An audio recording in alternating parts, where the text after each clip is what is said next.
Calf Faithful, how are we? Matt DiTullio, Vice President of Operations. Tatiana Dykes, Director of Events. Yeah, here we are. Super excited for tonight, Tatiana. We are going to cover the Heritage Auction, premium auction of animation. That something you and I are very yes, I was going to say we both have our catalogs here that you and I are very passionate about. We get to do it with not only with each other, but we also get to bring in a close personal friend of the program, our good friend Bro Namath, Brandon Underwood, and also get to do it with direct relationship with Heritage from the people putting together the catalog and bringing us all these amazing animation pieces that we aren't, really, let's call it, familiar with seeing on such a regular basis of new friends. Yes, exactly. New friends, new pieces, and very, very excited about that. So yeah, I just need to win the lottery before Friday. Yes. Yeah, I need to get right on that. I think they do a drawing on Wednesday, so. Yep. If there was any way for us to do that, guarantee us to win the lottery, I would do that. And then I would buy you some of the pieces that are on here. I'm sure you would do the same. Absolutely. And yeah, I don't have actually the ability. For some reason, I can't bring in. Here we go. I'll do it. I'll bring in. You must have admin here. Yeah, I have admin. No worries. I got you. There we go. Perfect. And there's Brandon with his catalog. Let's go. Heck yeah. Old friend. Yes. Yeah. Looking forward to this one. This is going to be an incredible night. Yeah. And Brandon, I think someone, who's been in the space for a while, seeing these pieces and, some of the lots that we're going to go over tonight in the auction. I mean, it's been pretty eye-opening of what's coming out in this catalog and some of the pieces that are being unearthed and being brought to Heritage Auctions for this big animation art auction. 40 years of Dragonball. Dude, kudos to them. They did a fantastic job curating this auction. This is easily their best animation art auction they've ever had. And it came at the perfect time with the anniversary. Exactly. God, that just makes me feel old. I used to watch it on TV in Japanese with my grandmother, like OG Dragon Ball, and I'm like, holy cow, 40 years. I feel old now. We are old. Yeah, we are. We're right in that sweet spot. You know what I mean? We're right in that sweet spot. So without further ado, let's bring in Laura and Isaac from Heritage. Hi. New friends. Hi. New friends. Hello, guys. How are we tonight? Great. Good. How are you guys doing? Can't complain. And I want to first off say thank you for your time coming in and doing this with us tonight. We've, obviously done a lot of spotlights before with Heritage Auction, but nothing, just central on animation art like this. So really special. And I think you guys have been really gaining some insane traction. Let's go back maybe 3 auctions with these big time animation art pieces that you've been getting in. Why don't you guys tell us a little bit about the auction process, the crazy cataloging that you guys are doing when you get these pieces in, and how great is it to get to see and handle and have these, in-house when you're putting the auction together? It's crazy. We've been, of course, doing this for a couple auctions now. Mm-hmm. And man, every single time I keep thinking there's no way we can top this. This is some of the most amazing, mind-blowing stuff I've ever seen.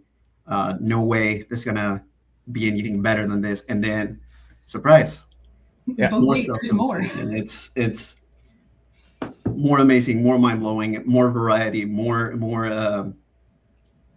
everything. So it's very exciting. And I mean, something you said was the variety. I mean, the sheer different amount of IPs, especially in this auction, not to say take anything away from the other 3, but this one has just been incredible from the whole variety that you guys have put together. With big IPs, Pokemon, Dragon Ball, from things down to Astro Boy and Yu Yu Hakusho and Vampire Hunter D and everything in between. It's if you liked watching anime or animation art, there's something in here that you can find that you like. And I think it's just absolutely incredible, the variety. So Laura, why don't you kind of chime in on that aspect as well, and maybe give us, what's your favorite part about putting together this catalog? Definitely seeing the pieces when they come in and just knowing what's going to be there and what's coming in the future. Even if it doesn't necessarily all make it into that very nearest auction, is always really cool. We have been getting more and more anime over the past few years and more impressive anime over the past few years. And it blows my mind the Pokemon ones in this auction specifically were just like, holy cow. Just like, see, I'm like, this is my childhood.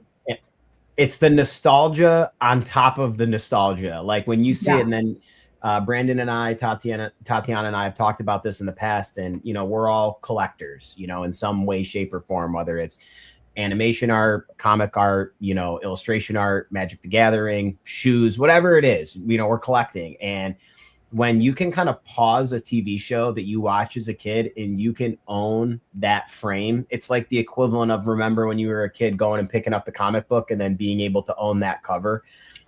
It's just such a special moment, like the nostalgia, especially for the Pokemon that are in here. There's so many just great team shots, individual Pokemon shots, meme related things. I mean, it's just, to turn into future memes. Yeah, exactly. And it's got to be so cool for you guys that are passionate about, the animation side of it, kind of seeing that ramp up that you guys have had with more pieces coming in. Because even, the Dragon Ball Z ones and Dragon Ball in this, like the amount of pieces that are coming in that are cream of the crop that are coming into the auction now is just, it's such an incredible catalog to go through. It's like, as we said earlier backstage, I think I'm tracking like 122 lots. It's like, picking only so 25 much to highlight was a challenge because I kept going, but I want to do this one and also this one and also this one. And paring a list down from 1,200 lots to 25 that you want to focus on each is it's tough. But the coolest part for me about doing something like this is having the insight with you guys and having, the curator picks that are coming from your end, because, I love personally, I'm a big Vampire Hunter D guy. Brandon's a Dragon Ball Z guy. Tatiana, Trigun, Rurouni Kenshin. So we have all these, varieties, but then with you guys, being able to bring your picks, it puts spotlights on things that maybe I would have missed or the collectors that are out there would have missed. And I think it's just a really cool thing when you get this catalog. And I hope people realize that these are what they are. I got to think they're expensive to print, but sitting down and really going through this is like such an enjoyable experience for me personally. When I get them for the art auctions or the illustration, or especially this one, I mean, I must have leafed through this thing page by page 3 times. And each time I found another piece that I didn't see on my first flip through. So the way the book's laid out, how you guys put it together, it's just incredible. This book is a real resource. It's a real tool. And it's something that I hope collectors really enjoy, because I keep them. I don't know if everybody else does. I keep them. You as well, Brandon? Oh, absolutely. They go on the coffee table. Yeah, why not? I was going to say, for me, I go through the entire physical catalog at least once, and then I go through everything again on the website. Yeah, because the website has even more pictures. Yeah, you can you can see the underdrawings or the the background by itself. So same thing, but 3 times for me in the book, and then of course I hop online and I start clicking track, and then everything starts turning green and the list starts growing. I love to hear that Ian. Bring the new generation in. I was saying before we started, just what you said, Laura. I mean, Pokemon's my childhood. I just got the chills seeing some of these cels. Oh, that is epic. Original Chongchu version, not the 30th anniversary. No, OG, nice. OG, baby. I love it. Well, I mean, with also your guys' end on the aspect is, or your aspect of this is, with all these new pieces coming in, and like you said, maybe sometimes things don't make it to that exact auction. Is it something where curating an auction like this takes an entire group of people to decide what goes in and how it goes in? Like, is there a little bit of, when you this many Dragon Ball Z pieces, like how do you decide how much of one IP is going into a single auction? Well, we go by what's going to help the auction and what's going to complement other pieces.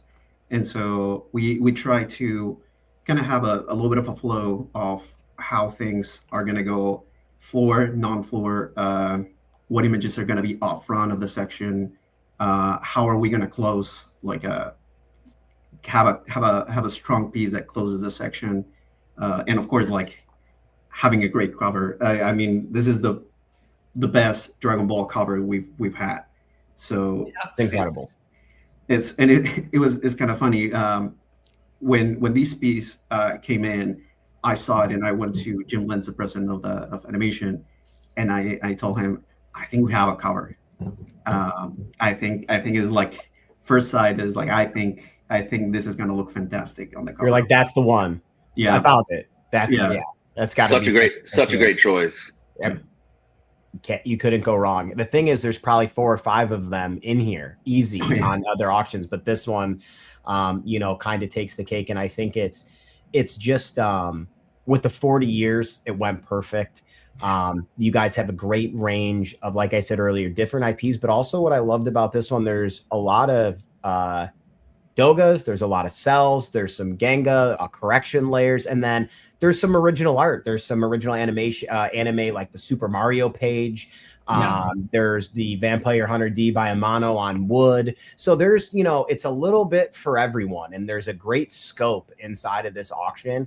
And I'm really excited to see where a lot of them land and kind of what happens when the bell goes off on Friday. And I will be watching all the way until Sunday. I know that. So, you know, very excited. And, you know, I think without further ado, we do have 50 lots to get through. And I know that sounds like a lot, but it's really not when you think about the 1,200 quality pieces that are, you know, inside the catalog. So Laura, we'll start with your list. Tatiana, you can bring up the slides and we'll go. Yeah, I mean, okay, great start. Right. So we're going to start off the bat with some Studio Ghibli, and we have several Kiki's Delivery Service Keymaster setups like this that are really cool. And this was something that Isaac did a great job of explaining once we got these in, because he is the one that helped decide which of this consignment would be going in our signature auction. And the very cool thing about the Kiki cels, especially the ones in Osano's Bakery, all of the bread is functionally just a background layer, but it's hand painted on a cel, so it doesn't get that Scooby-Doo effect where you're like, oh, they're going to grab that book off the shelf because that book was on a cel. So it makes it look like the bread is interactable with any of the characters at any time. And it just is a really, really cool, very Miyazaki take on animating something that stays static through an entire scene. So that was one of the reasons that I wanted to highlight one of these Kiki pieces, because it's just like, that's so cool. And then it also is a phenomenal Keymaster just in and of itself. Tombo is delivering her invitation to the birthday party, and Kiki is none too enthused. She doesn't look like I really like thrilled to attend. Yeah. She has more important things like coming of age. But I think something that you said that's so important about animation and how these movies were made back in the days, these master backgrounds are just incredible. They are their own individual masterpieces of art. And for something like this, how you just explained it in the detail, to make that the bread doesn't look completely flat, it doesn't look two-dimensional. It's just an absolutely stunning piece and a great one to start off with. And who doesn't like Kiki's Delivery Service? My camera went away. Oh no. No. Well, we can still hear you. That's good. Yes, at least you can still tell us. That's the important thing. So Laura, I wanted to ask you if you could explain really briefly to the audience, for people who don't know, what's the difference between a Keymaster background and a production background? So the Keymaster background means that it is scene matched on screen. So whatever character cel that you have paired with that background is going to be matching as you see it in the film or in the episode with the background that it's paired with. A master background will typically be from the same film or the same series, but a different episode or a different scene. So it's all a very similar, nice setup, but isn't necessarily the exact on-screen match. And that's where the Keymaster is. And a production background is just one where we've been like, well, we can definitely confirm that this was used in a production, but we might not necessarily be able to identify what production out of the hundreds of thousands of animes that have been produced since the 1960s. Thank you. That's really helpful. I think people get confused. So I wanted that explanation from an expert. So thank you. Yeah. All right, let's move on to the, you'll have to bear with me. Bill usually does this stuff and I'm doing it we needed the whole team. We needed the whole team to do what Bill does. You know, Yeah. Tatiana to run the back end, and you know, me to come in, do a little bit of the emceeing, and how Bill does it during a show the whole way it's impressive. It's impressive for sure. All right. And then you have the next one queued up. There we go. All right, so I picked Spirited Away, and this one is a limited edition Carousel, which means it's not hand painted. It wasn't used in the production of the film, but that's because Spirited Away didn't actually have any production cells. This was among the very first Studio Ghibli films to be completely digitally painted. And so collectibles from this feature are pretty rare. They are primarily going to be limited editions or commemorative pieces because Spirited Away also won an Oscar. So there were some commemorative pieces released for that. But Spirited Away is near and dear to my heart. The first time I ever saw it was back when it played on the Disney Channel back in the day. And it was probably one of the first animes that I watched that I really knew what it was. So I wanted to highlight Chihiro and Kohaku and U-Bird and Bo. This is beautiful. I mean, it's incredible. And I was going to ask, and you explained it perfectly, you know, the series cell and why, and the fact that, you know, there's only hand numbered of 300 of this and there was no cells for it. It makes it, it's a beautiful image, super strong. And you perfectly explained the series cell with the numbering and why they were there. So I think that Spirited Away was something that I didn't watch until I was a little bit older. And I immediately fell in love with it. I watched it like 7 times in the first month. I was like, this is just a great story. I just kept watching it also because I thought it was beautiful. And when you watch something and you realize that it was, you know, painstakingly put together by hand, it's something pretty impressive. So I'm a big Spirited Away guy. I saw it in the theater, and it was like because I was a big Ghibli fan, and it was such a huge deal. I think I saw it multiple times, like as much as I could afford to see it. I saw it over and over again. I just lost out on some Spirited Away scripts, so I have a feeling that is going to do really well in auction. Oh yeah. Okay. And what do we have? Oh, come on. Come on, guy. This one is just what a pick. What a pick by. Yeah, I couldn't pass up Shocked Pikachu. My camera went out, so I can't show my Pikachu pin, but I have a Shocked Pikachu enamel pin on my sweater right now in honor of this lot and of the glorious meme that is Shocked Pikachu. I mean, look at the price on it already. Yeah, already.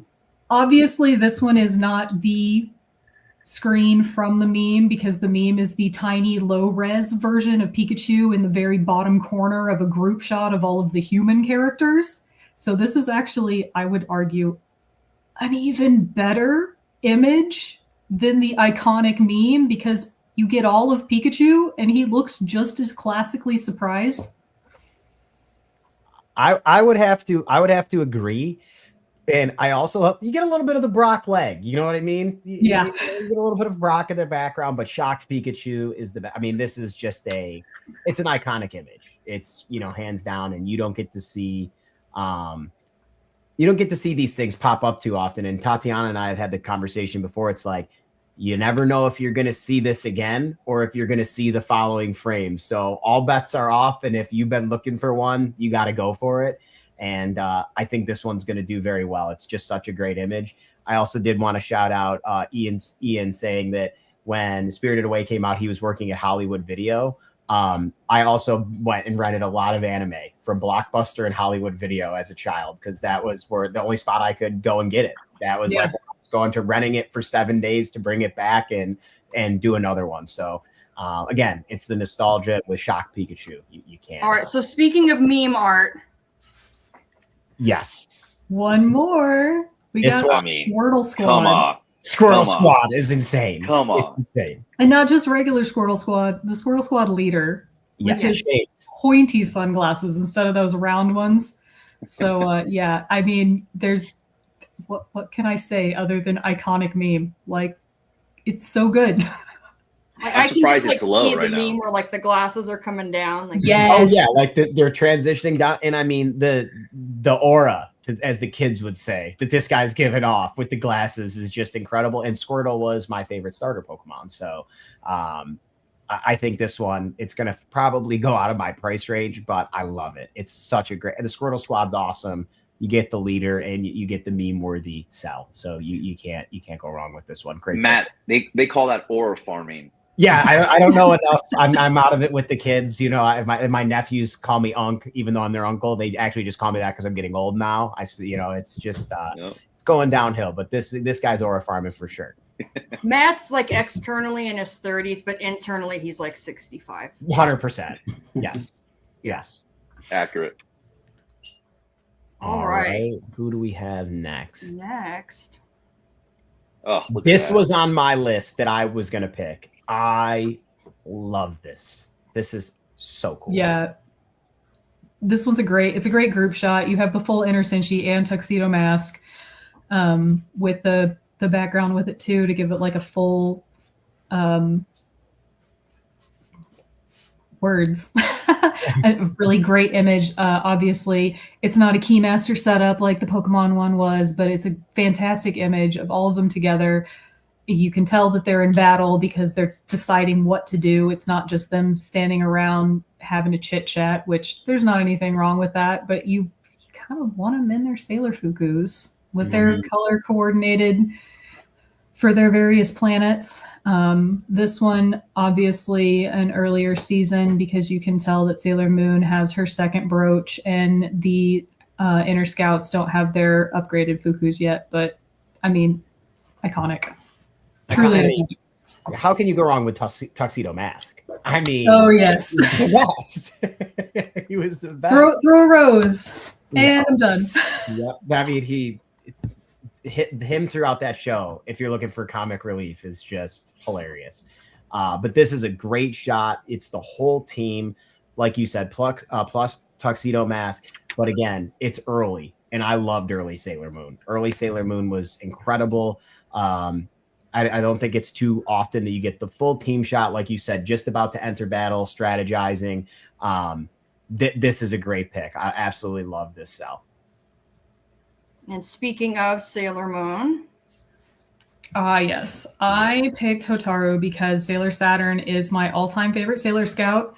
I absolutely love her, and she gets like the least amount of screen time of the entire Sailor Senshi.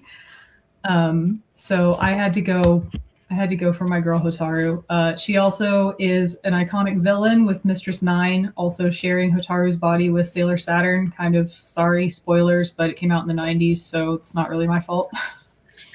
You haven't watched it yet. That's on you. Laura, so, you said something really good there, and I think people should know more about it. You said there's not much screen time. What does that mean in terms of quantity available? So that would make any cells of Hotaru or Sailor Saturn pretty rare, especially compared to the Inner Senshi that we saw in the previous slot that are there throughout from season 1 through season 5. Sailor Saturn appears a little bit in season 3 and is bigger in season 4 and 5, so she gets a lot less, and she's the last one to join the group. So even in the seasons that she is present in, she doesn't have as much time there as the other scouts because she's the last one to join up and the last one to be part of the party. Yeah. And I know we have some other lots we're going to be talking about tonight too, where that's the case, where it's, things you didn't see very often or characters you don't see very often. And that absolutely affects collectability because there's just not as much of it out there. 100%. Very well said. Yeah. You're back. You have returned. I have returned. And speaking of Sailor Moon, how about something adorable? Adorable. Yes, I love this one. And this one, again, is a Keymaster setup. So it has the matching background. There was only one background made for that scene, so any other adorable cells of Sailor Moon in this cute position, blinking or whatever, you're just going to get the cell, and you can have a nice custom background that would be very similar, but this is the only one that has that matching scene on-screen Keymaster background. And I have my lovely Sailor Moon sweater on. Yes. Yeah, oh, that's cool. That's awesome. And this is just it's a beautiful image. The background, as you said, it goes perfect. It's a perfect gradient. It just gives that like joyful, fun feel to the piece. And I mean, she's beautiful. It's fun. It's got everything going for it. I love this one. The reflection in the eyes. I mean, the detail. It's the cels in great condition too. I mean, there's zero fading or anything. All the blacks tight around the outside. This is a beautiful cel. All right, now let's jump to Cardcaptor Sakura. Yeah, so I wanted to highlight some other magical girls because we did Pokemon and we did Sailor Moon. Not quite as significant anniversaries as Dragon Ball is having this year, Pokemon being the 30th of the franchise in general, and Sailor Moon having its 35th anniversary. But I wanted to highlight some other magical girls because I'm a big fan. I have Ray Earth in this lovely poster right behind me. We unfortunately don't have any Ray Earth cels in this auction, but we will to Sakura instead. This is another one of those great opening sequence cels. So this is from one of her opening title sequences, the opening that uses the song Platinum. And she is in her adorable little costume, being graceful and just being adorable. I love her. Now, I never personally watched this show, but I'm very familiar with Madhouse and the quality that they produced throughout their time, whatever they've done. I mean, some of the things, and Brandon, we've talked about this. It's like these weren't always the most well taken care of or done on the most, let's call it archival materials. And some of these cels throughout the years got either beat up, destroyed, vinegar syndrome, whatever, it may be. And just to see such a beautiful piece of art from Madhouse that's still in that condition, from the open, it's just awesome to see, because when you think of the stuff that was maybe lost to history or, not being upkept, the fact that we still have beautiful pieces like this from an opening, from Madhouse or from any of the other ones, Toei, whatever it may be, it's just incredible. They're small pieces of history. And I think that's something I still won't get over, even when I have them in my hand or in my collection. It's just still such an extremely cool thing to know that entire show, movie, whatever episode was all hand painted. It was all created by a team of artists bringing it to life. So really, really beautiful piece. Matt, if you ever watch the anime, make sure that you follow that up with reading the manga, because they are completely different. Okay, good note. Jotted down. One of the things that is really cool about Cardcaptor Sakura is when she's not in her school uniform, she has a lot of varied outfits. So there are a lot of outfits that will only appear in a single episode. And that's really uncommon just of cartoons in general, because it's easier to just be like, this is how the character is designed. Follow this model sheet. They wear this outfit all the time. And Sakura, aside from her school uniform, doesn't really conscribe to that. And that kind of makes her series a little bit more interesting and a cool collecting feature. I never thought about that. I'm going to have to go back and rewatch, because I think I completely forgot about that. And you're absolutely right. We're used to there being they're one, their costume, and then their one set of street clothes. Like they have one pair of clothes. Yeah. There's going to be people watching this that don't understand the importance of an opening title cel. Laura, would you kind of give context behind that? So the cool thing about an opening title sequence is that is going to be one of the most single recognizable series of cuts in any show, because it's what any viewers are going to see the most frequently. Like even when you have an episode that gets a lot of replay, you're going to see the title sequence more. And they didn't make the title sequence again for every single episode. They made it one time and they shot it, and then they just used it over and over again. And so it might be the most recognizable, but proportionally, they're probably a lot more limited than other scenes from the show, just because it got more airplay, but it still was only created one time. Yeah, it's really cool. This, instead of saying, "Oh, this was in this episode," to be like, "Oh, it's in every episode." Yeah. Titles are grails. They're grails. Yeah. I have a title cel from Trigun. Oh, lucky. The gals, and the cat. Nice. And one thing that comes with that is that every time you see it, you can hear the theme song playing in your head. That's what I was just about to say. Is like I would kill Yu Yu Hakusho is one of my favorite animes of all time.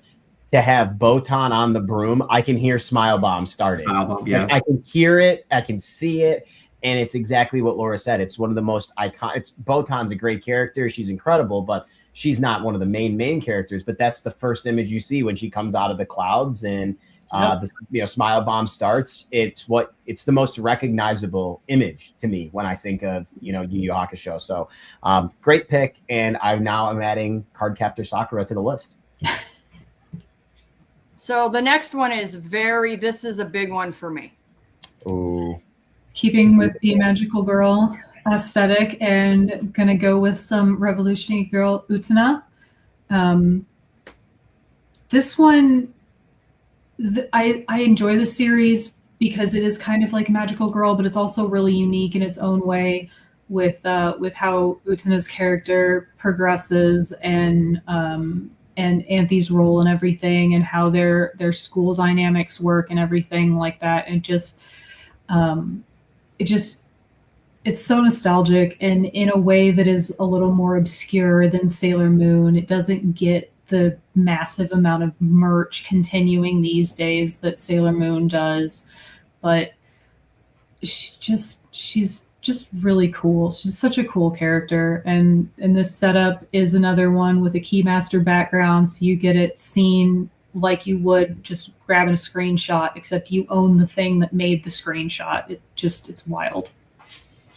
Yeah, this anime there's also this huge like psychological component. It's really interesting, and the design in this anime is like none other that I've ever seen. It has the magical girl component, like you said, but it's just gorgeous in so many different ways. And it's one of those shows where I would have to rewatch episodes a couple times before I'd watch the next one to make sure I didn't miss anything. We have a couple other background art related pieces from Utena that don't even have a cell. It's just either the background or the background concept. And they're just stunning. Just the work that went into the fine detail in this series is beautiful. I remember there was one, it was either in the last anime auction or the one before, that was just a gorgeous background. And as soon as I saw it, I knew exactly what it was because it's so unique and iconic. Yeah. I'm big on eye details, and this is gorgeous. Yeah, I was about to say she's beautiful. It's a really nice style. The eyes are perfect. The hair is great. The rose placement's perfect. And you get the master background, like you said. It's like literally grabbing a screenshot, but you have what made the screenshot. How are you going to beat that? I mean, it's amazing. Don't you go bidding against me now, Brandon. I won't. I promise. I'm all in a couple others. Oh yeah. Oh, I looked through that catalog and I'm like, I knew which ones. All right, so let's go to Super Adorable. Super Adorable. Digicarrot. So this I think is the first time that we've ever had cels from Digicarrot, and I don't know if y'all know anything about this series, but they were designed to be the mascots for a gaming store chain in Japan.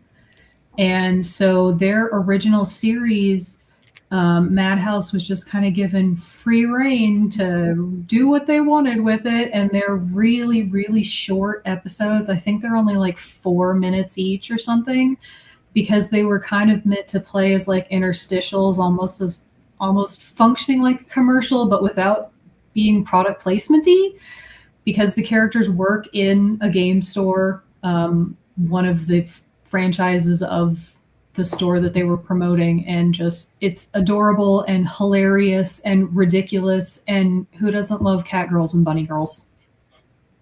Yeah, I don't think I've ever seen any cels from this until now. I've never even heard of it until now. So I mean, when I was looking through the catalog, I saw it, but a 4-minute episodes, I'm in. I can get it's really approachable. Yeah.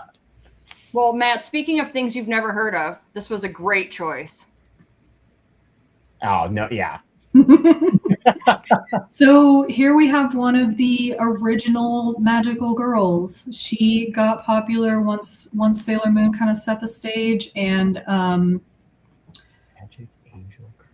Studio Pierrot. So they just released a new series, but they have 6 different magical girl series that they all kind of sometimes show up together in stuff. And Creamy Mommy is one of them. And so I just wanted to highlight a little more of an obscure magical girl lot. She is an idol, and she transforms from a younger girl into her idol form and gains a couple years of age to do her performances and to navigate the world of being famous. And it's just really cute and fun, kind of a vintage, lesser known magical girl series.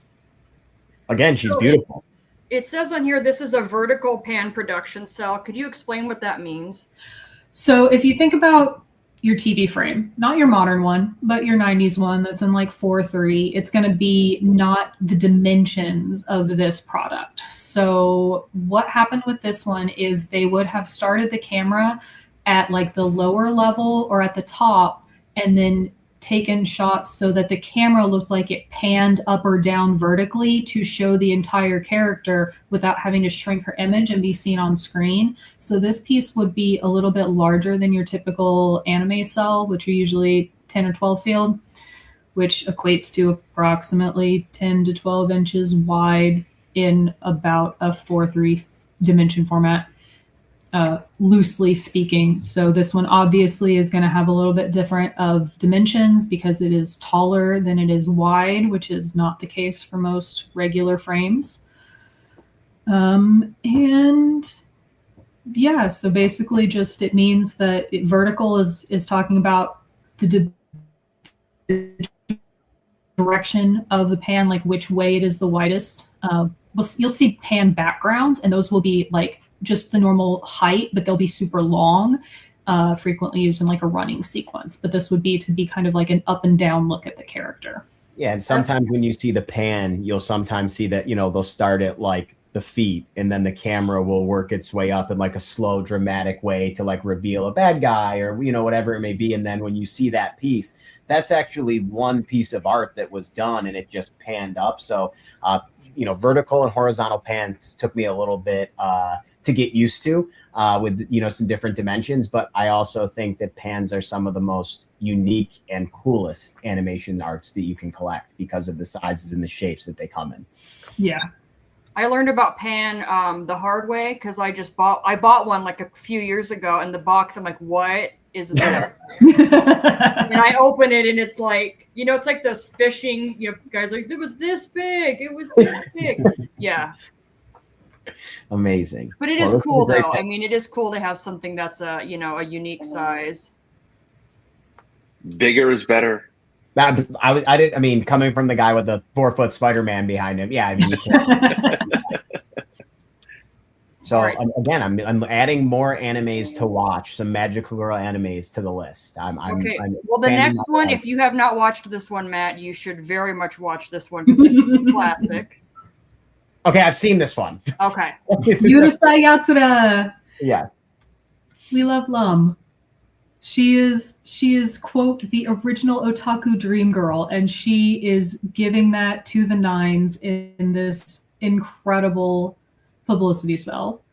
I love her pose here. This one, since it was a publicity cell, there's a good chance that it was used in merchandising, which means it would have been okay to have been formatted in these dimensions. It wouldn't have needed a camera pan. It could have appeared on a model kit or in a magazine or something like that, where you would just get her adorable little pose front and center, full figured, like you see it there. Do we have a question? This is a good question because this is actually a one of a kind piece of art. So explain a little bit about what a publicity cell is. So a publicity cell, kind of similar to a production cell. Production cells are still just one of one. There was only that one made to make that one frame. And so this one was, as far as we're aware, the only cell made to be used to make this image. Just rather, it's a publicity references how it was used, so it didn't go under the camera to be animated for a series episode or a film. But it is just They wouldn't have made another one of her in a similar pose with her eye coming open as if she were winking, because again, it would have just been a still. So this is it. That's the one. We have some other great Lum pieces on this auction, but this is the only one in that cute outfit with the top hat. I was just about to say, because I saw there's another Lum piece in the auction that I had kind of circled, but this one I didn't even realize. And again, on my 3 pans, I must have missed it, that it was a publicity cell. And again, I think sometimes, you know, we'd forget they wouldn't just take the cell that was made for production and then use that image for a t-shirt or a backpack or whatever. There was actually specific art made for those things, specific dimensions or specific codes or whatever it may be. So, you know, this could have been made for, like you said, a magazine cover or a t-shirt or whatever it may have been. But, you know, the publicity cell is another dimension of collecting. It wasn't just absolutely inserted just for the production of the show, but with the pre or post, you know, marketing or something like that. Thank you for that. Now we will move to the OG super nosebleed otaku anime. I love Golden Boy so much, I do y'all. too. So much. Yeah, I can't. I'm a student of life. I am a student of life. Call me Kentaro. Here we have Kentaro and Madam President. Do like a classic reaction for him. He's such a goober. Like, yeah. I don't like goober doofus. I don't know. I love him so much. He cracks me up.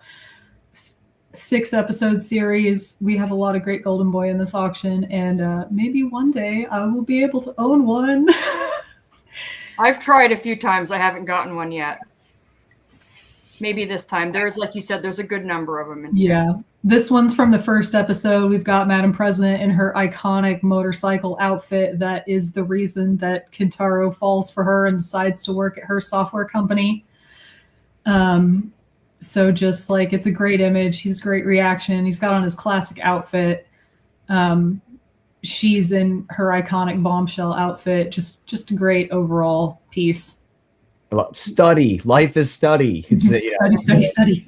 Yep. So speaking of the working on that show.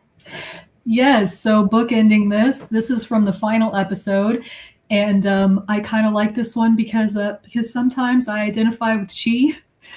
Sometimes that's what it feels like when we get to the end of our auction. We're hitting deadlines, and we gotta come in on the weekends and make sure that everything gets done so that the catalogs look as good as this one does.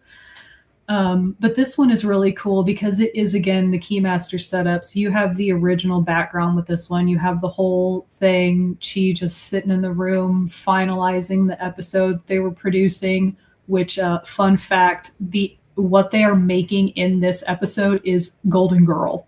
And you can see it in the episode as a poster in some of the backgrounds. And just, I think that's a hilarious, like, nod to themselves and the production. But yeah, if this episode is anything, it is truth, because animation is fun. Yep.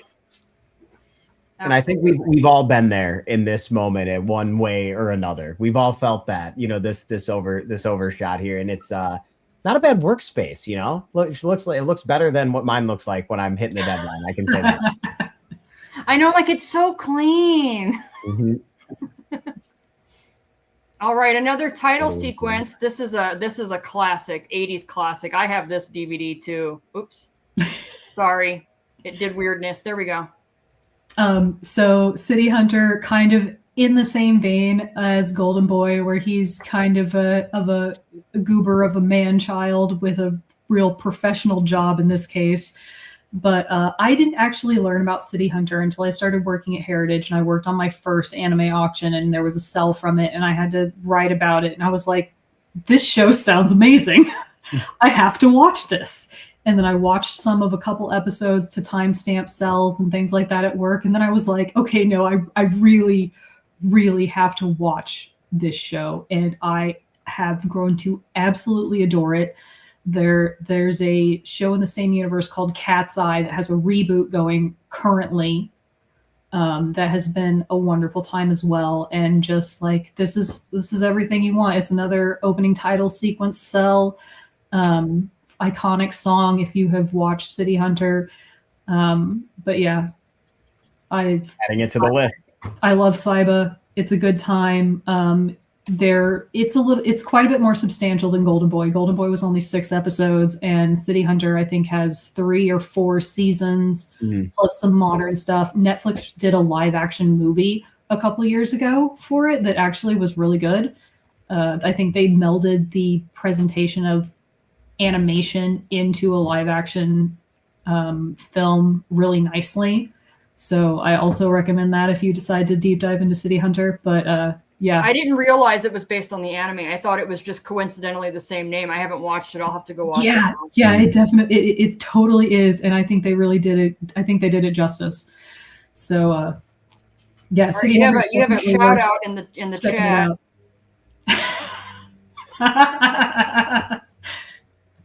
You've got fans. I love it. Right. So I'm going to add City Hunter. What else am I going to learn about today? You already know this one. You know this one. Okay, I do know this one. Yes. Incredible. This anime, every time I start to hear the opening sequence, I start crying. Every time. So I didn't pick it, but we do have an opening title cell from Cruel Angel's Thesis, and I opened my description with the lyrics that pair with that cell, because I can't look at that and not hear the Japanese lyrics. So, but that's not one that I picked. Y'all have to peruse the auction and find that one for yourself, because I wanted more memes. And I know you can't see Asuka's mouth in this picture. Her mouth was on a different layer, so there is a second drawing in this lot that does have her mouth on it, but that's because when they would have put these on to the animation cells, they would have animated her mouth separately so that it would have taken less paint and less effort to make her speak. So we would have had her main image that you saw first painted on one cell, and then they would have used these drawings, a sequence of her mouth moving, painted on additional cells as a separate layer so that she could speak without having to repaint and redraw her entire body for every single frame. Yep. I have some cells like that. I think from All-Purpose Cultural Cat Girl Nuku Nuku, I think I have some where it's no mouth, and then I have several pages of different mouths and eyebrows. What expression should we have today? But this is a beautiful animation drawing. I mean, it's very strong, and I love the little notes. Yeah, the color callouts. That was so that the ink and paint department would know what colors to paint the cell for her. I'll zoom in on some of those so people can see. Yeah, it's kind of like a color measurement code and things like that, so that they know what color goes where. You can see it's very specific, this part of her eye, and then the highlight on her eye, and very, very specific. I love those notes. Yeah, those notes, It just allows you to be a part of the process when you own it, knowing what they went through. It's phenomenal. All right, speaking of Ava. All right. Yes. I would be remiss if I did not include Unit 1, because I love Unit 1. I haven't built it yet, but I have the original Bandai Perfect Grade model kit for Unit 1. I made myself a Unit 1 Kigurumi, the one-piece pajamas, because they hadn't released the official one yet, and I decided I needed it. So I love it. Ava's probably my biggest fandom of all of anime. It's probably Evangelion. And you cry when the song comes on too. And my hair was purple, but it's faded a little bit. So even my hair was Ava 1 colors. Purple and green are an iconic combo for me. And just like, I like the expression in this one. Just like, you get so much personality from a mecha unit, which biomech semantics, I know what's going on inside that piece of equipment, but normally, unless it's going berserk, you don't really quite see the expression as much, and just the dynamic pose of this particular cell I really liked a lot. Yeah, it's really rare to get this nice front shot of an Ava unit. Usually you get, like, I've seen some side shots. Yeah, there's some great profiles. Yeah. There's a really nice profile also in the catalog, but I agree that the frontal of this gives it an extra layer of depth, and I think it's a little more unique. And to have the expression on the mech, like you said, is much different than just it with its mouth on the profile. So, but you can't beat Unit 1. Yeah. All right. So speaking of animes with big robots, Mobile Suit Gundam. It doesn't get more classic than that. No. Gundam Wing was the anime that sent me into a spiral of weebdom, and I have never recovered. But in retrospect, I guess you could say it also helped me get this really incredible job with Heritage, and now I get to hold pieces of the thing that got me into where I am now, which is totally wild. So Gundam Wing was iconic on Cartoon Network's Toonami in the early 2000s, as I'm sure many of you know. I am a diehard fan of that series. I have all of the original 1/44th scale model kits that you could get at Toys R Us. Believe it or not, you could get those at Toys R Us. We have so much Gundam in this house. My partner is also a big Gunpla person, and so we have model kits everywhere. We have so many box sets. We recently watched After War Gundam X. I think we're gonna get into G Gundam soon, which is also kind of like a non-universal century like Wing, which I'm going way off the rails from what this cell is. But Hiro Yui is the main pilot in Wing out of the 5 Gundam pilots, and this episode where he goes to the party at Relina's, she tries to invite him and he rips up the invitation, and just like there's so many iconic scenes, and it's one of the few episodes where he wears this fancy suit and tie school uniform because he doesn't go to Relina's school very long because he's there to be undercover. So again, kind of a rare one, iconic episode, one of the shows that helped popularize anime in the West for my generation anyway, because it was everywhere. And Gundam Wing also is having its 30th anniversary. So we have a lot of big anniversaries in this sale. I will say that Toonami definitely got me into where I am, and I don't like any new TV really that comes out. So I don't know if you know this, but you can go on YouTube and you can just type in Toonami, and they are random dates that start at 9 o'clock and it runs for 4 hours, and it has the commercials. It's incredible. It's absolutely incredible. If you want to take into a time warp, I put it on the best kind of nostalgia trip. It's the best. It's the best. It's a full run of Toonami. Tom walks in, he sits in his chair, he flips around, the music. It's just incredible. It's incredible. And you can get everything from Samurai Jack to Gundam Wing to Zoids to Ronin Warriors to Dragon Ball Z. It's just whatever was on that date comes on that episode, and it's incredible. I love it. So I can attest. I also love Gundam, and I have the Unicorn Gundam. This was one of my picks. So this is Zeta Gundam. Yep. And this one from the episode The Wings of Jaburo. When I was timestamping this, when I was trying to figure out where this was, let me tell you how hilarious this scene was, because this image, when you just look at it, you're like, man, that's a really cool image. You got the muzzle flare and he's just like front and center with a nice pose. You've got the shield up for defense. This robot is surfing. It is literally surfing in this episode. It's like a ground fight, and there's a river, and someone tries to shoot at him, and he jumps up in the air and lands on this boat or hang glider plane or something, and is surfing on a wave. And then it cuts to this shot of his shooting. I love it. It just it was hilarious, but also the image is great, and you would never know, but you have to know, because how many times you see a Gundam surfing? He wasn't going to sing. He was going to surf and hit the shot. Yes, and hit the shot. Yeah. It's like business on top, party on the bottom. Yeah, no problem. If there's anybody that could do it, it's a Gundam. So I love that. I love that. It's you think it's all serious, and then you're like, wait a minute. All right, here's another classic. Matt, I'm sure you know about Macross too. I do. I'm getting there. I'm not always stuck in my ways. Macross is great, and there was some in some previous auctions. There was some beautiful full backgrounds, painted backgrounds for Macross that were incredible. We've had some incredible Macross stuff. We had some incredible Macross concept art. I think it was last year also.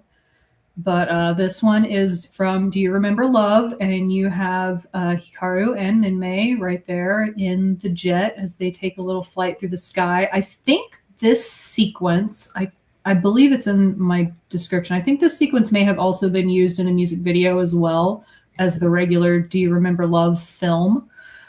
But yeah, Macross is very cool. Aside from also being in a household full of Gundam, my partner was a big Robotech fan growing up, so also Macross adjacent because of that, and we're big fans of that here. We have we went and saw one of the more recent Macross films in theaters. I think it was maybe 2 years ago now. How does time work? Yeah, recently-ish.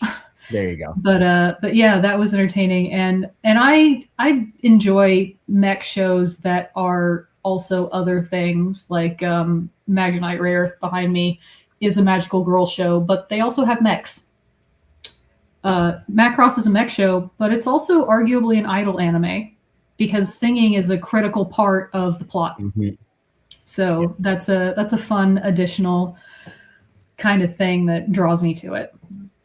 Yeah, anime I feel like is rarely like one genre. There's so much overlap. Yeah. That, you know, like it's great though because you can be a fan of one thing and like something that maybe you think you wouldn't because there's pieces in there that speak to you. All right, let's go to speaking of things that speak to you. Okay. Rodimus Prime. So I'm not going to lie, I did see that you had this one in your preview image, and that was one of the reasons why I wanted to highlight it. But also, you cannot see because my camera is not turned around, but I am staring at probably 15 Optimus Primes, at least 5 Starscreams, like 3 Combiners. So we also have quite a lot of Transformers in this household on top of our Gundam and our Macross and all of our other various anime fandoms. So although Transformers was not my nostalgia growing up, I am a Ninja Turtles girl, and you will have to come back for our Everything Cool auction the following month to get any Ninja Turtles. But Transformers was a big part of my partner's life, and since then I have kind of come around into the fandom a little bit. Not nearly as heavy hitting as he is, but I can definitely appreciate the importance of this scene with Rodimus Prime and what is going on and what has just happened in the movie that was absolutely groundbreaking at the time the movie came out. Mm-hmm. This is an incredible moment, and there's definitely reasons why I was picked for the preview image. I mean, it's just it's classic. I can remember what's happening here when I look at this cell, which again, that's what brings back the nostalgia. And again, I wasn't a huge Transformers, guy myself, but when I got older and I went back and watched them, I definitely gained a love for Transformers, and Rodimus Prime is, number 2 to Optimus for me. So, you can't really go wrong with Rodimus Prime. All right, now let's do something completely different. Okay, so this one's a little bit hard to see because it is a big sequence. I'll hover over them as we go. It's a sequence of 129, and they are the animation correction drawings for a short that Peter Chung directed based around Diablo 3. And it came out, I believe, right before the game was released. And it's an incredible sequence. And the short itself has several other of the archangels, but we all know Tyrael is the best. I mean, if he wasn't the best, why did he get the crossover with World of Warcraft? It's true. So I've been a WoW player since vanilla, and that was one of the reasons why I picked this. I played Diablo 1 and 2. I played a little bit of 3, but I didn't quite finish it, and I haven't dipped my toes into 4 yet. But I am a fan of Blizzard games, and I can 100% appreciate how cool this sequence is. Plus, it's massive. 129? Yeah, it's massive, and it's all Tyrael and the demons that he's fighting and effects layers. You also get the studio folder that housed them all while they were working on this. Yeah, T, could you? I was actually gonna. Picture. Yeah, that's so cool that like Brandon, what you showed prior when the show started, like getting that to come with it, and like the Diablo title with the sticker on it. Look at it's got the phone number. Yeah, I mean, you could send them a fax if you wanted to. You could fax it to them. Just an amazing, and 129 pieces that then brought that short to life. It's an incredible single lot offering really the guts of what brought an entire short, to being able to be watched. It's just incredible. So unique that someone didn't break this up over time. So to have 129 sequence perfect at $1 a page right now is a great opportunity. And the thing about the folder too that not everybody might realize, but the folder is not just cool to have, but it's really important for things like provenance. Because it has all the details and information and stuff on there that it really helps to, kind of prove what this is and what it was used for. So and you very, very often don't get things like that. Things like that are usually thrown away or lost before, making it to being part of a whole lot. Yeah, my boyfriend's a WoW guy too. He's been playing forever. Sorry, worth mentioning also, this comes from the personal archive of Peter Chung. Oh, really? People might remember for Aeon Flux. So yeah, this is his personal. I have an Aeon Flux big pan that I have with a Keymaster background. It's incredible. I remember watching it on MTV. Nice. Yeah, I've gotten a couple of them. There's been it's really nice that he's let so much stuff go from his personal collection because, of course, it's all the very best stuff. Right. What's next, T? All right, you're gonna love this one, Matt. Yeah, I am. It's one of my picks. That was one of the. This is absurd. This is so. Sorry, Sasuke fans. You'll have to wait for the next one. There is no Sasuke appearing in this group shot.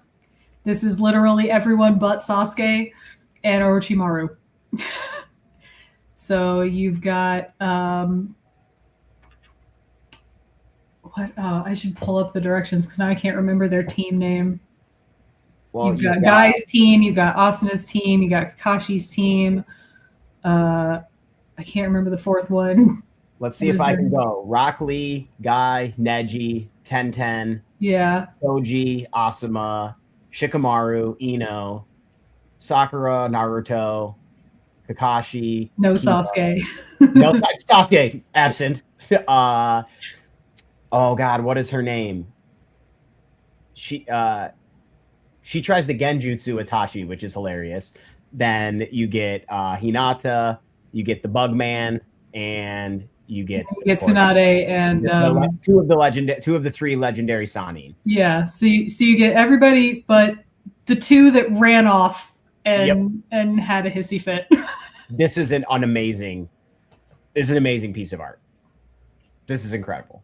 And that one is a pan drawing. It is a little bit wider than you would normally see the proportions of a standard animation drawing, which means it probably pan from one side to the other.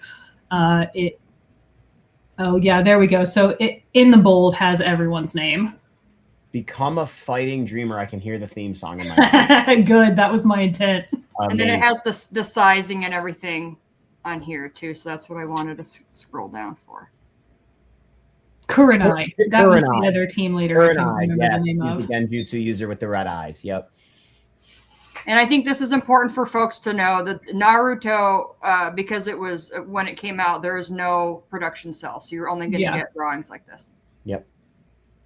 You can still get some. They're rare, and there's a couple in here, and there's some beautiful Naruto hand painted backgrounds. Some really stunning ones that just they're very hard to come by, and for me, they're like my childhood, and I love. I mean, I've got my Orochimaru hoodie on, so yeah, this one is incredible. So, Matt, the piece I snagged for you on that one auction, that was a Sasuke piece, right? No, Kakashi. Oh, Kakashi, that's right. It was an A1 opening. Kakashi, my favorites are Kakashi, Shikamaru, and Itachi. Those are. We have some great Kakashi lots in this sale with the Allied Shinobi headband instead of his Hidden Village of the Leaf headband. And you have one of Kid Kakashi running with the Chidori. Oh, yes, we do. The very first time when Minato tells him you're not ready for that, you don't have the speed, you leave yourself open, and then he ends up. See, my favorite Naruto character is Gaara, and I don't think he's really well represented in this auction. So maybe we'll get some more Gaara at some point in the future because he is my favorite. He's the man. It's in somebody's collection with all those Sailor Saturn pieces. Yeah, for real. All the other magical girl pieces as well. But this is incredible, amazing pick, and you get Kakashi front and center. So I absolutely love this one. Oh, come on. Well, I couldn't just leave Sasuke out completely, and this is adorable. You got Sasuke, you got Big Brother Itachi, and just like that iconic moment that is constantly flashed back to throughout the series. It was a real toss-up between, do I do this one or do I do the Kakashi death scene drawing that we have, because we have one of those too. But I was like, let's get the Sweet Brothers. They're sweet. Let's get them being adorable. This is a really powerful image, and I know it's going to sound weird to say about drawing, but it was drawn softly on purpose. Yeah. So it really brings you back to what, you know, his version of his brother was for the longest time. And this is just a incredible moment. I am lucky enough to have this drawing, the rough, but it's of Shisui up against a tree when Kakashi, or when Itachi rescues him, and he's in the Anbu uniform. And these are just incredible. Like if you have a chance to own one of these like rough animation drawings,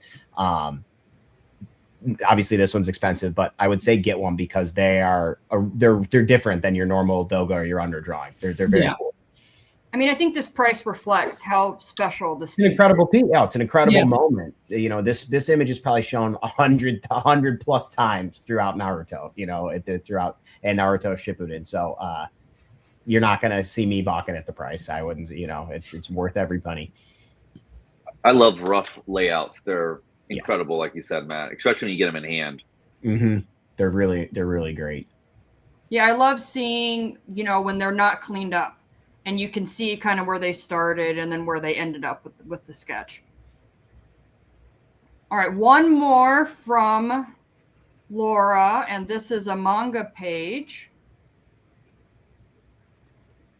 What do we have? This was on my page. I love this page. So I wanted to highlight one of our original manga pages, and this is one that I did the description on, and it's Super Mario Kun, and it's fun, and you can see, like, you don't even need to be able to read Japanese to kind of get a pretty good idea of what's going on, and just like the art style is adorable. They look great, and it's just a fun piece, and it's an original manga page. That's like, how often do you come across an original manga page? Not very often. Mm-hmm. So, and one featuring Mario, featuring the icon of Nintendo. It's pretty iconic. Yeah. This page is the use of Zipatone throughout the page is incredible. It's a great representation. You have Mario. Yeah, I mean, the zip is incredible. I love it. And you said it perfectly. For those of you who don't know, you don't just see Mario manga pages popping up. They're not just coming up for sale. It's a pretty rare opportunity. It's a great page, great story. I probably stared at this one for 10, 15 minutes when I had it up on the screen like Tatiana does now. It's just a great page. And definitely one I'm tracking. It's so much fun. It's so fun. Shout out to OAX because there were a few of these there this year. Yeah, we had some in the special gallery. Yeah. Very cool. Incredible. The Pipe House. Yep. I love it. So much fun. Laura, you brought us some amazing picks. Great variety, different IPs. I've now got at least 3 animes I have to go and watch. Just from your 25 lots. So I've now got at least 4 months of watching of things to do. Well, at least Digicarrot's short. Yeah, the one I was going to say the one is a 4-minute episode, so I can check that one off the list pretty quickly.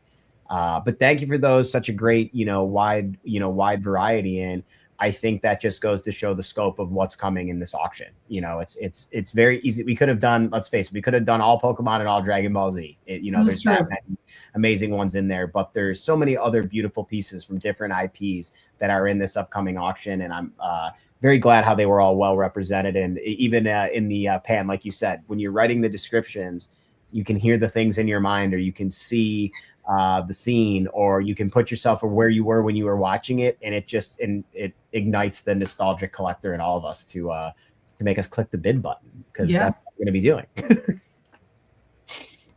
So now, Isaac, now we get to see Isaac's pieces, and there are 0 magical girls. But that's okay, because Laura got us like a really good magical girl representation. So now we get to there's a lot of overlap because good stuff's good. But I appreciate that you two picked some very different things as well. So shall we go ahead and jump right in? Let's get it.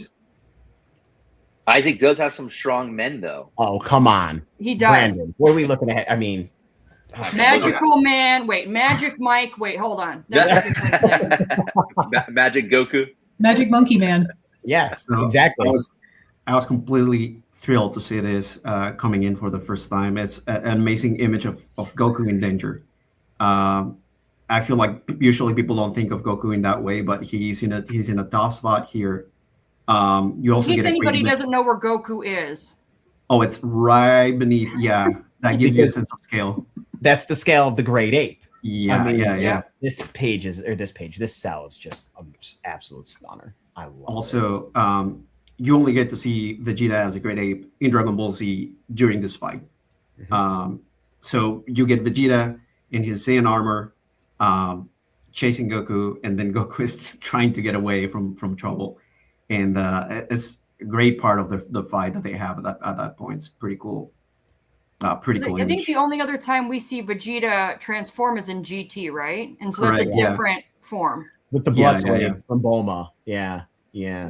And what I love about this one, Isaac, what you said is it's early in Z, Vegeta was the force to be reckoned with. And, Goku had a tough time with him without having, help from his friends. And, there's this one. And then there's also one that's in the same auction where he has his eye, it's a close up and he's got his eye closed from when he gets his eye poked. And, those are like the classic Dragon Ball Z moments for me. And I love this cell. The depth it gives from the small size of Goku to the massive size of the ape running through, and it's a custom painted background. It displays extremely well. I mean, what a Dragon Ball Z cell, especially if you're a Vegeta fan. I mean, it's everything you want right there. Brandon's not going to say anything because he doesn't want people to just bid it higher. No. Well, you know what? The thing about this auction, first of all, Laura had so many great pieces to show that weren't like these main IPs, right? But we have collectors who have been curating for years, decades, that have sent items to you guys at Heritage to sell. And we are fortunate enough to see some of these come to light, because otherwise they would have been stored away in collections for another couple of decades. So I knew who had this piece and a lot of the other Dragon Ball pieces, and he was a very high-end collector. So to have these the ability to be able to own them, it's fascinating. Yeah, the opportunity is really incredible to not only get to see him, but have the chance to own them. And if I could have a Great Ape Vegeta cell, I would. Another character you don't see much, right? Not a lot of not a lot of screen time. Exactly. Yeah, like Isaac said, it's just this fight sequence, and then that's it for this version. For Z, that's just the only time we see this version. But you have more than one opportunity. Yeah, here you go. There's the aftermath. Goku was in a tough spot, and now he reversed the situation. Obviously, Vegeta was not expecting it. Neither were we. And it's a fantastic image of a key blast right in the eye. Goku's fighting for his life, and Vegeta's not gonna have it easy. And I mean, to have this kind of image where the you can feel almost the impact of the attack kind of blowing up is incredible what they were able to do. But this is a still image, and it still feels like it's moving.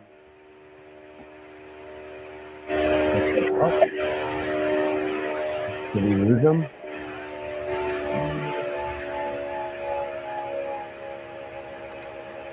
I think the skeleton crew's inherited cleaning up.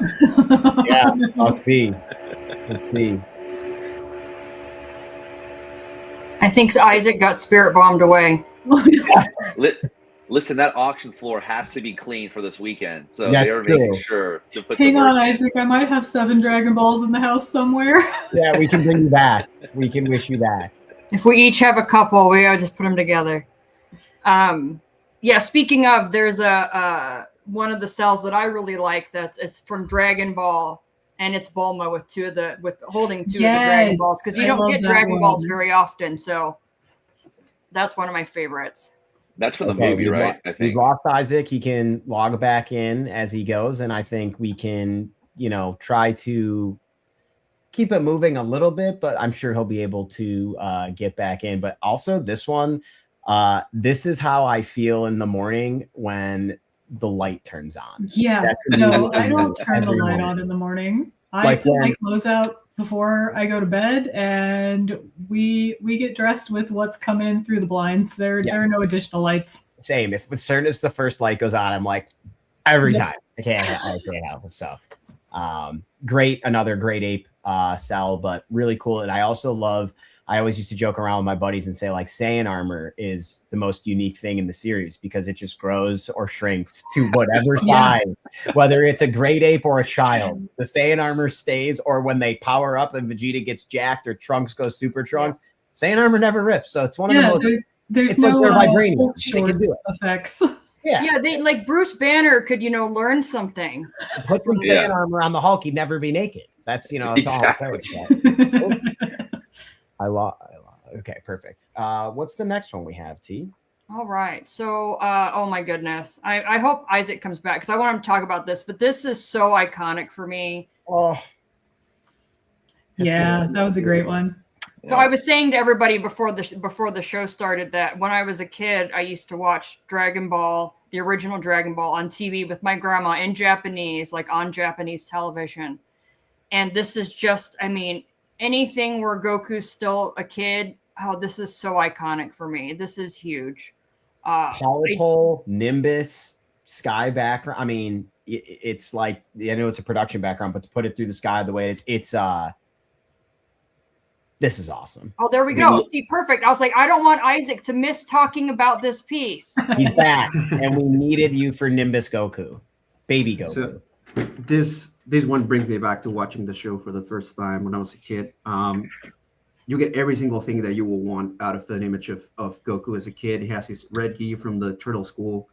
He's on the flying Nimbus. He's carrying the power pole. He even has his tail behind him, which is, as we know, he loses the tail later on. But this is like everything, and even his face of wonder is just incredible. Literally on my list of things, like if I have a list written for Dragon Ball, it literally one of those items is Goku with tail. And the logo on his gi too. It's not often that you see that. Yeah, absolutely. And I think too, like, part of watching Dragon Ball, now I'm a Dragon Ball Z guy, but some of my friends are like, they love Dragon Ball. I think when you watch Dragon Ball, it really builds up. You understand why Goku is the way he is. He's such a kind-hearted, like, open, easygoing. And this is, like you said, his face of wonder. Like, this is Goku throughout the series of Dragon Ball. Just a little kid on a new planet trying to figure out life, happy to be there. And he gets a cloud that can fly and a pole that can extend. And he's just, early Dragon Ball stuff is hard to come by. And it's beautiful. So this one doesn't have, the master background or anything, but the cell itself is just very stunning. This is a great piece. And it really, helps you to understand, once you get into Dragon Ball Z and you have, Gohan as a child and understanding Goku as a father and all of that stuff, like so much of the original series helps you to really understand the characters and the depth and the relationships as you move forward in the series. For sure. Goku's a father, really? I didn't know that. I thought Piccolo was the father. Yeah, well, Goku's training. He had things to do. He just gave his kid to Piccolo. I think it's also very cool to see how much of this Goku remains through the series. Like you even though he's grown up, even though he's super powerful, he still remains this kind of childhood spirit with him, and I think it's one of those things that make people really connect with the character and why he's so famous. Yeah, he never loses that sense of wonder. Yeah. Yeah. He always has a good heart. I mean, he gives everybody the benefit of the doubt, even after they laser beam him in the chest or try to kill his son or blow up his planet. He's like, they'll be fine. They're good enough. They're good. But it's, he keeps that character throughout all the series, even into Super, which is, they're still, making that stuff now. So really cool to get a Roots Goku piece from Dragon Ball like this one. Yeah. So speaking of Roots, let's go to something very OG here. I love that you picked one of these. So good. I mean, Hobbit, so good. So this is the Gandalf one. This is the way that it connects with the world of anime is that Rankin Bass was working with Studio Topcraft, which some people out there might remember for being the guys behind the animation of Hayao Miyazaki's Nausicaa and Thundercats. And I think they did a fantastic job with this movie. And looking at the storyboards, I think it's fantastic. You get to see how the movie was built and how they planned the scenes. And I picked this one in particular because he has Mog, and they did a very interesting thing in having like a feline design with the dragon. It makes it very, very memorable. And I every time we get storyboards, I get just amazed at the capacity that these artists have of depicting the scenes and making you follow through with just with the visuals and how it matches with the dialogue or the narration or whatever may be going on, and just like little masterpieces one after the other. It's very cool stuff. Yeah, like look at this. I know exactly what's going on here. I know exactly what this is from. And like you said, it's just little masterpieces that then get blown up into these key iconic frames. And the storyboards are really, they're such a unique piece because it's what brings it all to life. It's like like Tatiana said, it's about like the roots. And Brandon, I know you're a big storyboard guy. Seeing something like this where the artist can put all that little in there and then take it and it ends up what's on the screen is just, it's incredible. Their ability to do that is second to none. I'm a massive storyboard collector, and I have been curating storyboards for the past 4 years. This is epic. This is beautiful, and I think it's something in animation world that is severely undervalued, given what the impact of it is on the entire show, episode, whatever it may be. Yeah. Yeah, I believe that Heritage has had some of the Lord of the Rings animation storyboards, if I remember as well. And I owned some of the Game of Thrones ones that Heritage had a couple of years ago. And they were, the price is like, people are like, if you're interested, get them now because they're going to go way up in the very near future. People are just a little behind on them right now. Well, and I think the way Isaac positioned it, it's a little mini masterpiece that then gets blown up into the production piece that you're looking to make that's made for the cell or whatever it was. But I mean, even I said it like, the Gandalf, there's one of these that has a Gandalf cell, and then it has the storyboard with it, and you can see these are like, they're just timestamps throughout the history of the creation of The Hobbit, of the movie, of the show that you're collecting. So the storyboards, they're very impactful. And they're so rare. They are so rare to find. I love it. Brandon, you've been collecting them for a while. What do you look for in storyboards? One of the main things to look for is any type of hand-done notes or annotations or edits into the storyboard. I find those to be the grail chase that I'm trying to do as far as curating my collection towards that. Realistically, finding any that come into your lap is hard. But then another added layer of exclusivity is having the notes and just knowing that you're holding something that impacted that anime or show or whatever it may be. I cannot get enough of it. I think it's one of the most severely undervalued things in all of animation art.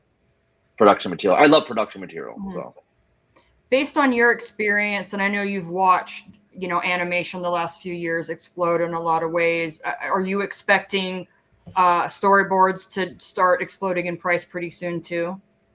Yeah, I mean, I sent some of the voice actor scripts and scripts to Heritage that ran a couple of months ago. I felt the same way about those as I do with storyboards. In fact, I have more of a desire to purchase more storyboards than I do scripts. I love scripts. I just think that the storyboards are very personal. To be able to own some are really fascinating. So yes, long answer, but yeah, I think storyboards are a very good buy. And there are several. Well, we have another Hobbit piece to look at later in Isaac's list, but there are multiple opportunities in this auction. And I know for some people, they think, oh, well, there's multiple, so I can just get one later. Don't think like that. I would say bid now or forever hold your peace. It happens too often. I lost an auction yesterday because I was on vacation, and I asked my buddy in Japan if we won it. He says no, and I said, well, there goes that. I'll never see that item again the rest of my life. Thank you so much. Yep. All right, what's next, T? What are we got? All right, this one's Matt's gonna love. I love this one. Matt, you're gonna love this one too. Yeah, I mean, oh, so good. So this is fantastic. This is from Saiko Takaki. She's the artist adapting the novels, the Vampire Hunter D novels, into manga. And even if it was apart from that, just the way that she created this piece is fantastic. How she did the bleeding of the ink, and the way that she draws is incredible. It has this kind of ethereal effect to it, and very much matching with the vampire aesthetic that the novels have, and it's a pretty cool piece. And for those out there who may not know, shikishi is this kind of square-ish board that people usually have in Japan for autographs, and some artists will do just incredible pieces, just like this one. And this is 101. This is original piece created by the artist of the manga adaptation. And so Vampire Hunter D fans, I think this is one that they should definitely be looking for. Look at the layers in the hair. This is insane. Yeah. She is an absolute beast. She is so good. The way she draws the facial expressions, because the way Amano drew D was very like stone, meant to be like, almost emotionless. But then in some cases he'd crack a smile and it was a big deal, and the way that she draws him is very similar.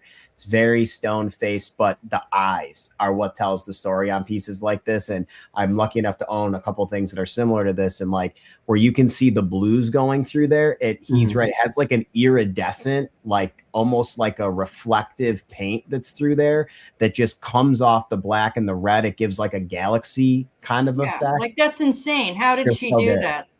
She's absolutely incredible. And Shikishis are my guilty pleasure. I would take an autograph on a Shikishi. I'll take a drawing, whatever. One of my buddies is in Japan. He's bringing me back 24 Shikishi boards so I can go get artists to do things on them.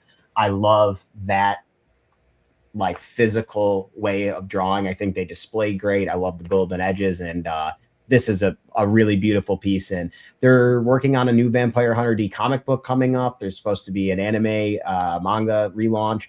So great piece, and anything from Takaki I would highly recommend getting because she's just incredibly talented. I'm very bullish on Shikishis. Yeah, I think we'll start to see a lot more appreciation towards the artists that help, make these animes for us. I love them. I think they're just incredible. So up next is a literal photo of me at the end of OAX. I think this is another one of those emblematic images of the character of Goku's character, of who he is. I find it also very inspiring. He definitely doesn't look like he's winning the fight here. You have him bruised, you have him with torn clothes, but you have that confident smile that is like, I might get the next one. I might win the fight here. You may not believe me, but it might happen. And we see it over and over again how he is almost to the to the point of being defeated, but he gets up and gives his best. And seeing that from that early, from the first Dragon Ball series it's great. I love also that you get a little bit of the tail on the back, so that brings you back to that era of Dragon Ball. This cell it tells right you here, exactly what era you're in. Just that added tail, you know exactly when you are in the series. This cell right here is way before I can do this all day. But this is what Goku was doing here, just standing up. And even though you think he's going to lose or it looks slim, he either laughs, smiles, gets back up and keeps fighting. And that's what, makes Goku amazing. And what I thought was also something that, a lot of people may overlook in Dragon Ball that is so important is that, like, the Saiyan race, the closer they become to death and the more they battle, the stronger they get. And that was such a thing that I think people forgot about or, wasn't mentioned later on in Z. And like, that's why Goku and Vegeta always have this like blazing, insatiable ability to fight each other, to keep, sparring and to keep, getting stronger. And you find that out from Goku very early in Dragon Ball. And it's awesome. He loves being pushed to the limits by King Piccolo and, Tien and all the early guys in the World Martial Arts Tournament. I think it also has a timesheet, which is crucial for provenance purposes. So it's able to tie you into the episode. Mm-hmm. There's a timesheet. Yep. So you see just never, like, these just don't happen. Yeah. You never see these. That's so cool. Yep.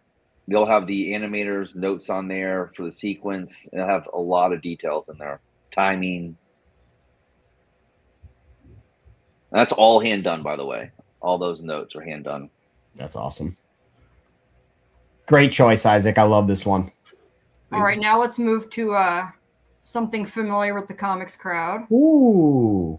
I love that background. I wanted to highlight this. So these come from the archive of Mr. Leakley. He's one of the writers in the show, and I love this piece because I feel like what captured a lot of people from the Spawn comic was the art style, the very greedy Todd McFarlane, lots of shadows, lots of detail, very textured, and I feel like the animated series did a fantastic job on translating that into the TV screen.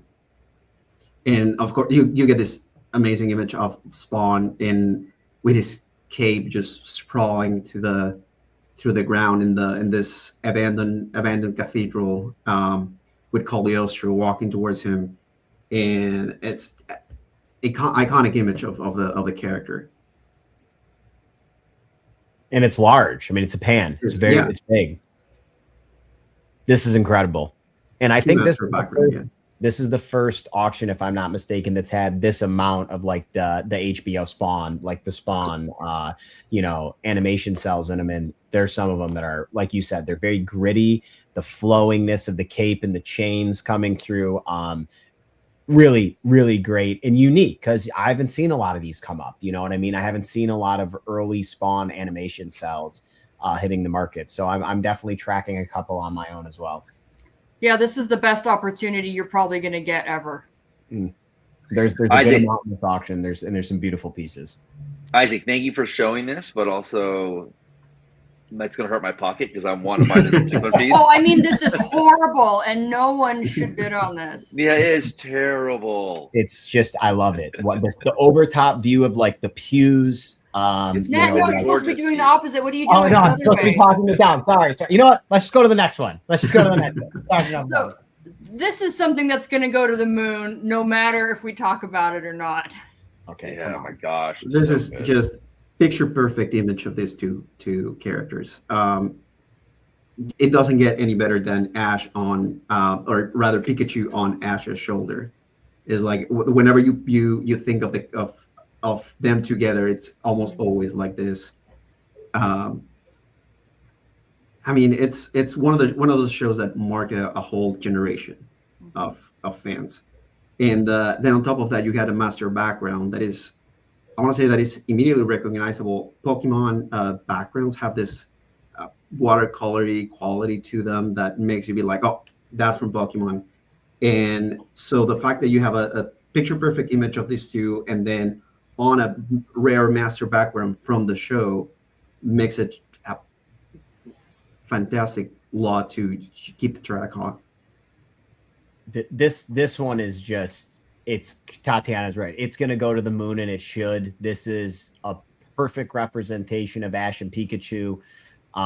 It's a great, fun moment of their relationship. You get the beautiful master background, and it's just, I mean, it's incredible. I don't know what else to say. It's going to be worth whatever the hammer price is, because it's, I don't know how many more of these you have the opportunities. You don't know.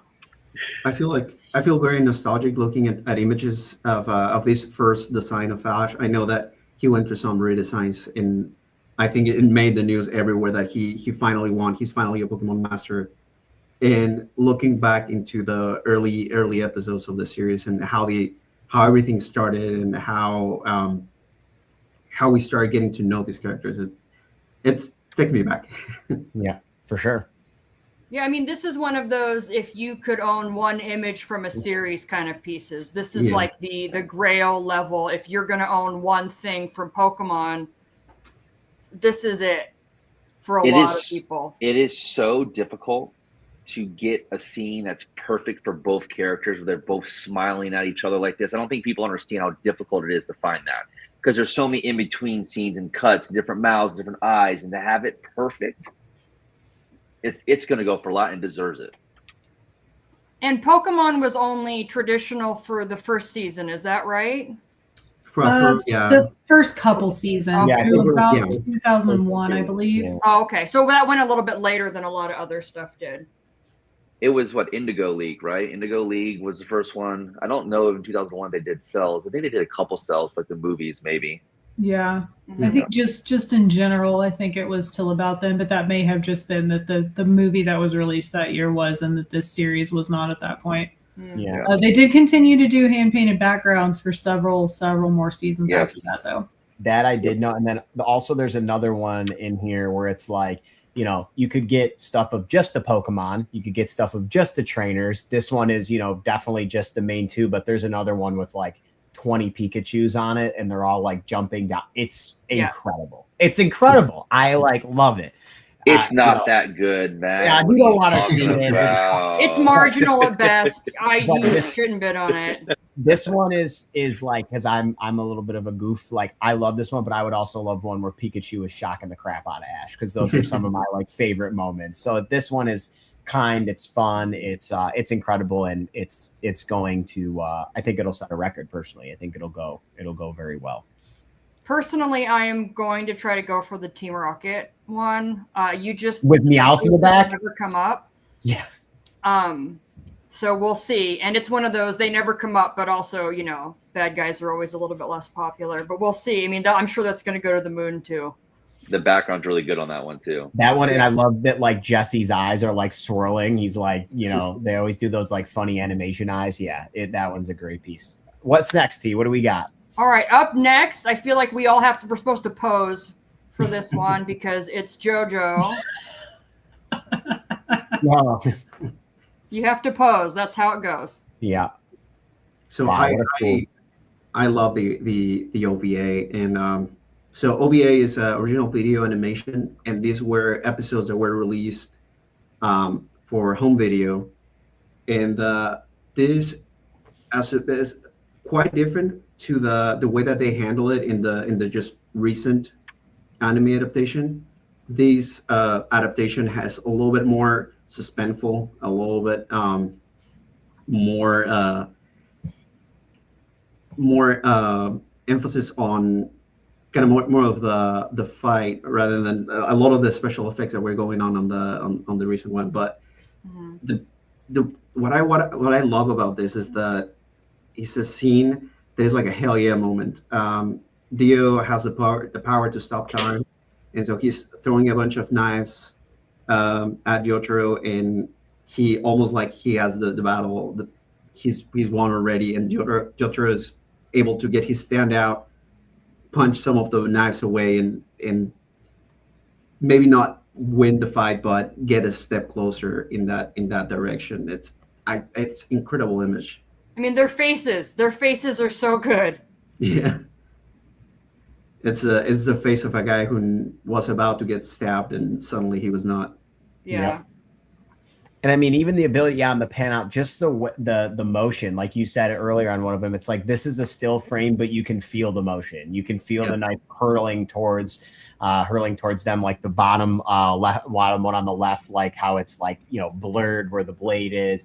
It's very well done, and JoJo was on the list for me to watch, so I have to also get to that one.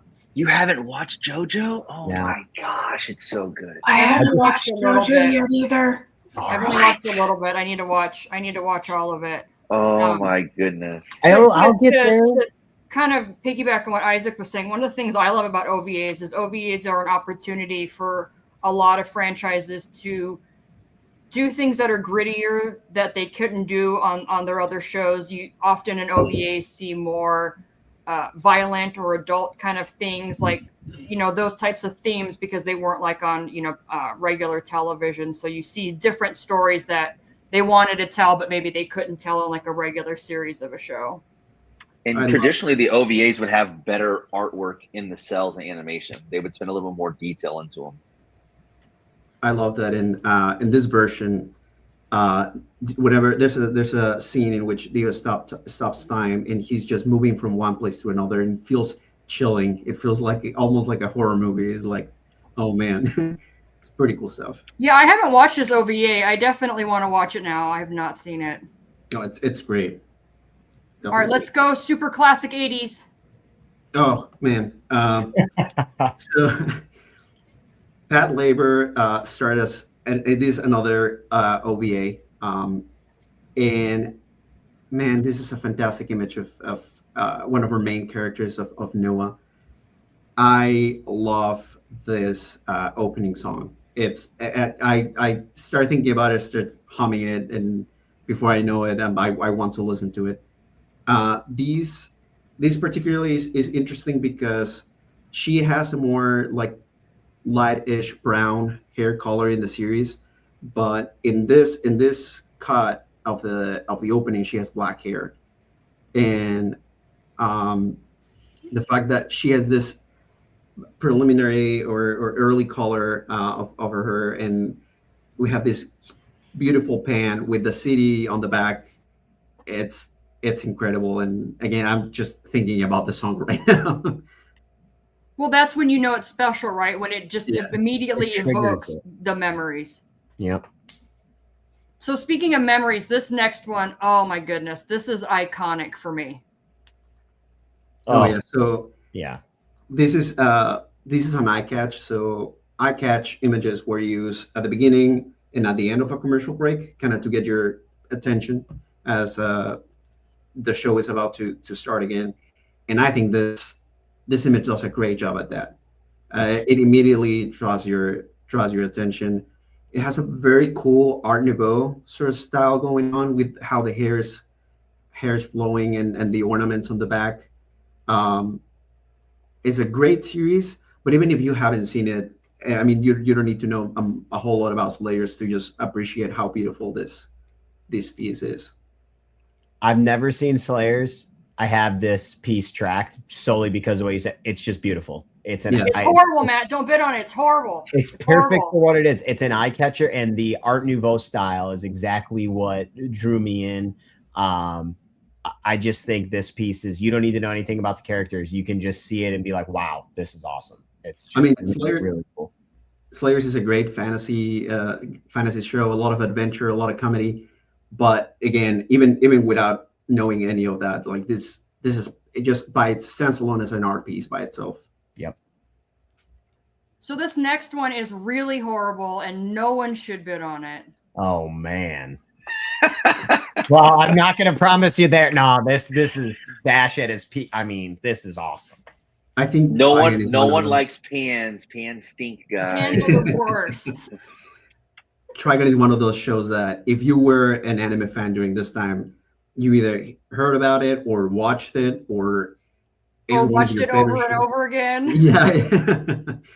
I mean, I think it's up there for me. It's one of my 10 series. And this one really has that emphasis of the Western aspect of this space Western show. You get Bash with his revolver right up front, and then the background full of bullet holes. That's everything that you could wish for a picture of Bash. It's right there. And Keymaster background, right? And So Keymaster this is a background, snapshot exactly from the show. So it's 15 and a half by 8. That's a big image, yeah. Yes. Yeah, I like how Marcus said, pan across that long gun. It needed to be that long, and we still don't even have the whole gun. No. Yeah. Yeah, but this is just absolutely is fantastic, iconic image of the character. And this brings to mind what Laura was talking about earlier about like different genres crossing, right? It's space Western, it's comedy, it's action, it's all of these things all rolled into one, which is why it was such a popular show.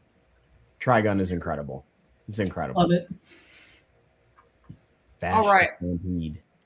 I love this next one. I'll have to I'll share all of the images as we're going across.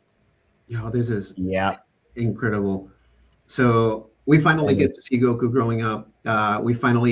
We get to see him in his third martial arts tournament, and after being a runner-up twice, he is celebrating finally winning, finally getting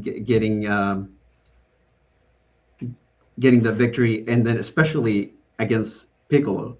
So this is like altogether makes you want to jump with him. I was so excited to see this. I remember being super excited when that fight was going on, and seeing him leap into the air. That was pretty incredible. Such a powerful set. Such a powerful set. And you get to see how the animator was able to pose Goku in a way that is, I mean, it's just a handful of drawings here, but you can feel him kind of going through the whole range of the motion there. It's pretty cool. You can feel the joy. You can feel his joy. This is great. And to go back to what Brandon said too, like the fact that these stayed together throughout time and weren't sold individually, and you could have, because like right where my mind goes to something like this is how I would frame them sequentially to like look like that, and how I would display them. And this is a really cool lot opportunity. The other one was 129. What an amazing opportunity. You could almost go through the whole story from Diablo. This one, like you said, it's only a handful of drawings, but just as powerful. You still get the convey of the emotion. Really just super, super fun. And if you're looking for early Dragon Ball, Goku, there's a lot of it, but not moments like this where he's winning his first, martial arts tournament. So it's really cool to have that special moment. And obviously, to piggyback on that, this is very important. Oh yeah. Now we go a little bit back, I guess, into how the events unravel, and we get to see the fight between Goku and Piccolo starting to get some momentum and throwing some punches here. And again, with this quality of motion in still images, that when they're put together, you feel how quick they're going of the fight, and it's pretty incredible stuff. And I think Piccolo is one of the most iconic characters in the series. That it's starts as a villain, turns into a friend reluctantly, but turns into a friend, and almost like you get to see him as a babysitter later on. But at this point, you don't imagine any of that. So can you explain, Isaac, to collectors what the difference is between the two sets of drawings? So what we have on top is the animation drawing, and on the bottom you see a correction or revision drawing, and this is the animation supervisor or the animation director for the episode going in and adjusting certain elements so that the characters are a little bit more on model, or that the motion reads a little bit better. And these are particularly special because you get to see the process of how the final scene get to be made, and how we might not think, like we might see the one on top and be like, oh, this is fantastic, But then someone with a little bit more experience in the industry will be like, well, if we want to get it to standard, we need to change a couple things here and there to make it more more cohesive. And it's pretty cool to have those together. Absolutely. Yeah, that's really cool. You don't usually see the corrections along with it. Right. Isaac, did I tell you that you guys did a great job curating this auction? I don't know if I told you that yet. Thank you. Yeah, we're really trying to get the best of the best for the anniversary of Dragon Ball, and like going through the whole franchise was one of those things that we really wanted to have, so that we can really feel those 40 years. All right. Oh, I love this one. Yes. This is a good choice. This makes me this sequence makes me a little bit emotional. So for Cowboy Bebop fans out there, you know that Faye is waking up after an accident, completely forgets about who she was in the past, and then we get to see the whole shenanigans of bounty hunting and this and that. But at the end, she still hasn't remembered anything about her past, and we get to this episode in which she receives this tape, and she plays it, and there's this video of her as a teenager, and she's cheering herself on, and she's like, hey, you go, I have kind of like, I have your back, I know we can do it. And she is finally able to reconnect with her past, and I think it's a fantastic scene, and it's a character that comes up as kind of very cool, very collected, and then in this moment she starts showing that a little bit more of a soft side, and kind of feeling like she found a little bit of home, and and then on top of that, she looks adorable in those drawings. Absolutely. Yeah, this is definitely like a peel back the onion moment in Cowboy Bebop for Faye. You get to see endure what she was like prior to having all the things happen that have happened to her, and it's kind of a wholesome moment. So it's a really nice, not only like you said, it's important, but she's adorable, but it's a really nice 3-piece set. Yeah, and just great for people who are big fans of the series, which everyone should be, because it's one of the best animes of all time. Kind of like Cowboy Bebop, kind of like Trigun, whereas I think it marked a bunch of people. Like this might have been the first anime that they ever watched, and completely changed them. And I know that for me, it was like, oh wow, this is definitely something else. Mm-hmm. Yep. Well, it's funny because Cowboy Bebop in some ways is a space western too, but it leans more into the space part than the western part, whereas Trigun's the other way around. Yes, exactly. Yep. All right, great so the soundtrack next one too. is a very cool, very different thing. Okay, so over the past couple of years, One Piece has turned into a phenomenon, and not only with the live action series, but also there's been some collaboration with sports themes in the trading card game, and there just seems like there's another One Piece thing coming out, and I mean it's a fantastic series. So the more people that are aware of a cool shonen like this is the better. And this one is particularly cool because this is a limited edition limited edition print, and this is taken from the original artwork by the author of the series, Eiichiro Oda, and it captures the personality of each of the members of the Straw Hats, and it's always very cool to see them in this kind of one-off outfits, and you get to have the whole crew here. It's a pretty cool piece. I love that you touch on the outfits, because people don't realize that every arc is a new outfit. You're right. So when Tatiana talks about like identifying where something's from in Dragon Ball, like One Piece is so easy because they wear a different outfit every arc. Yeah. It's better than all those ones where they clearly just have one outfit. I'm like, do you ever wash that? Naruto? Yeah, exactly. Naruto. I'm like, how disgustingly sweaty is your headband? Yeah. I mean, they are ninjas, so. Yeah. Oh my God, too funny. I think particularly for a series that it's going for as long as One Piece, is very cool to have to be able to see a still image of, I don't know, Luffy with a shirt with flowers and be like, oh, that's Arabasta, of course. And you get transported to all the events that happen with that outfit. And it's a very cool connection to have.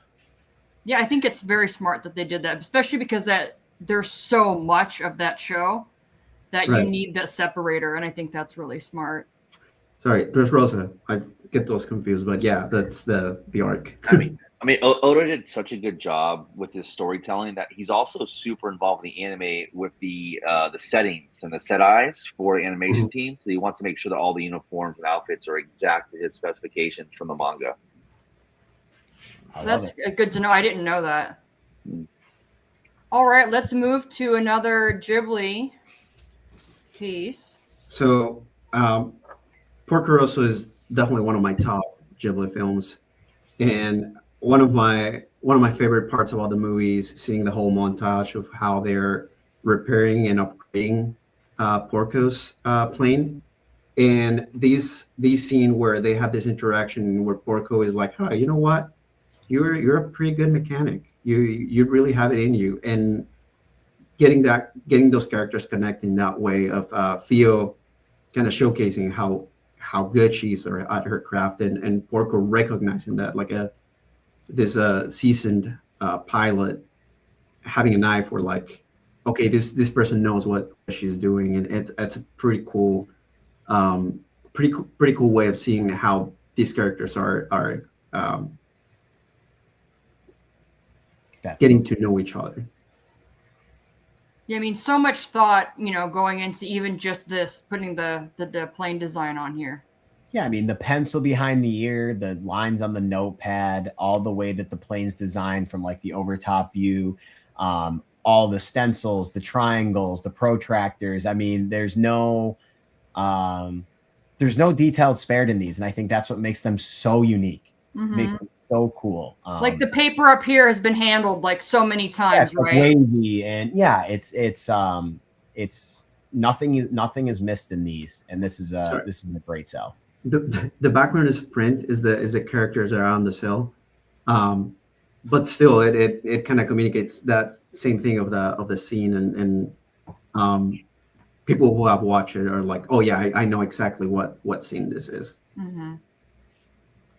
All right, let's move over to some Akira. Better to be a painted fish. It's true. I love this scene. So after you get all the destruction and all the motorcycle escaping and running, you get this very quiet moment in which Kaneda is able to experience Tetsuo's memories, and this memory that he has of Kaneda teaching him how to turn on the motorcycle. You don't get a lot of dialogue between them, but you get this impression that Tetsuo sees him as a big brother, and he's cherishing this moment in which he's teaching him to do something kind of dangerous in the way that he's explaining it. But it's a particularly fantastic contrast with all the stuff that was happening before, with Tetsuo mutating and trying to stop him, and then it slows down, and then it gets quiet, and then it gets to this very touching flashback. It's a fantastic piece to have. It's the rough layout drawing, but also the part that it has in the movie and what it represents for these characters' relationship is a pretty cool piece.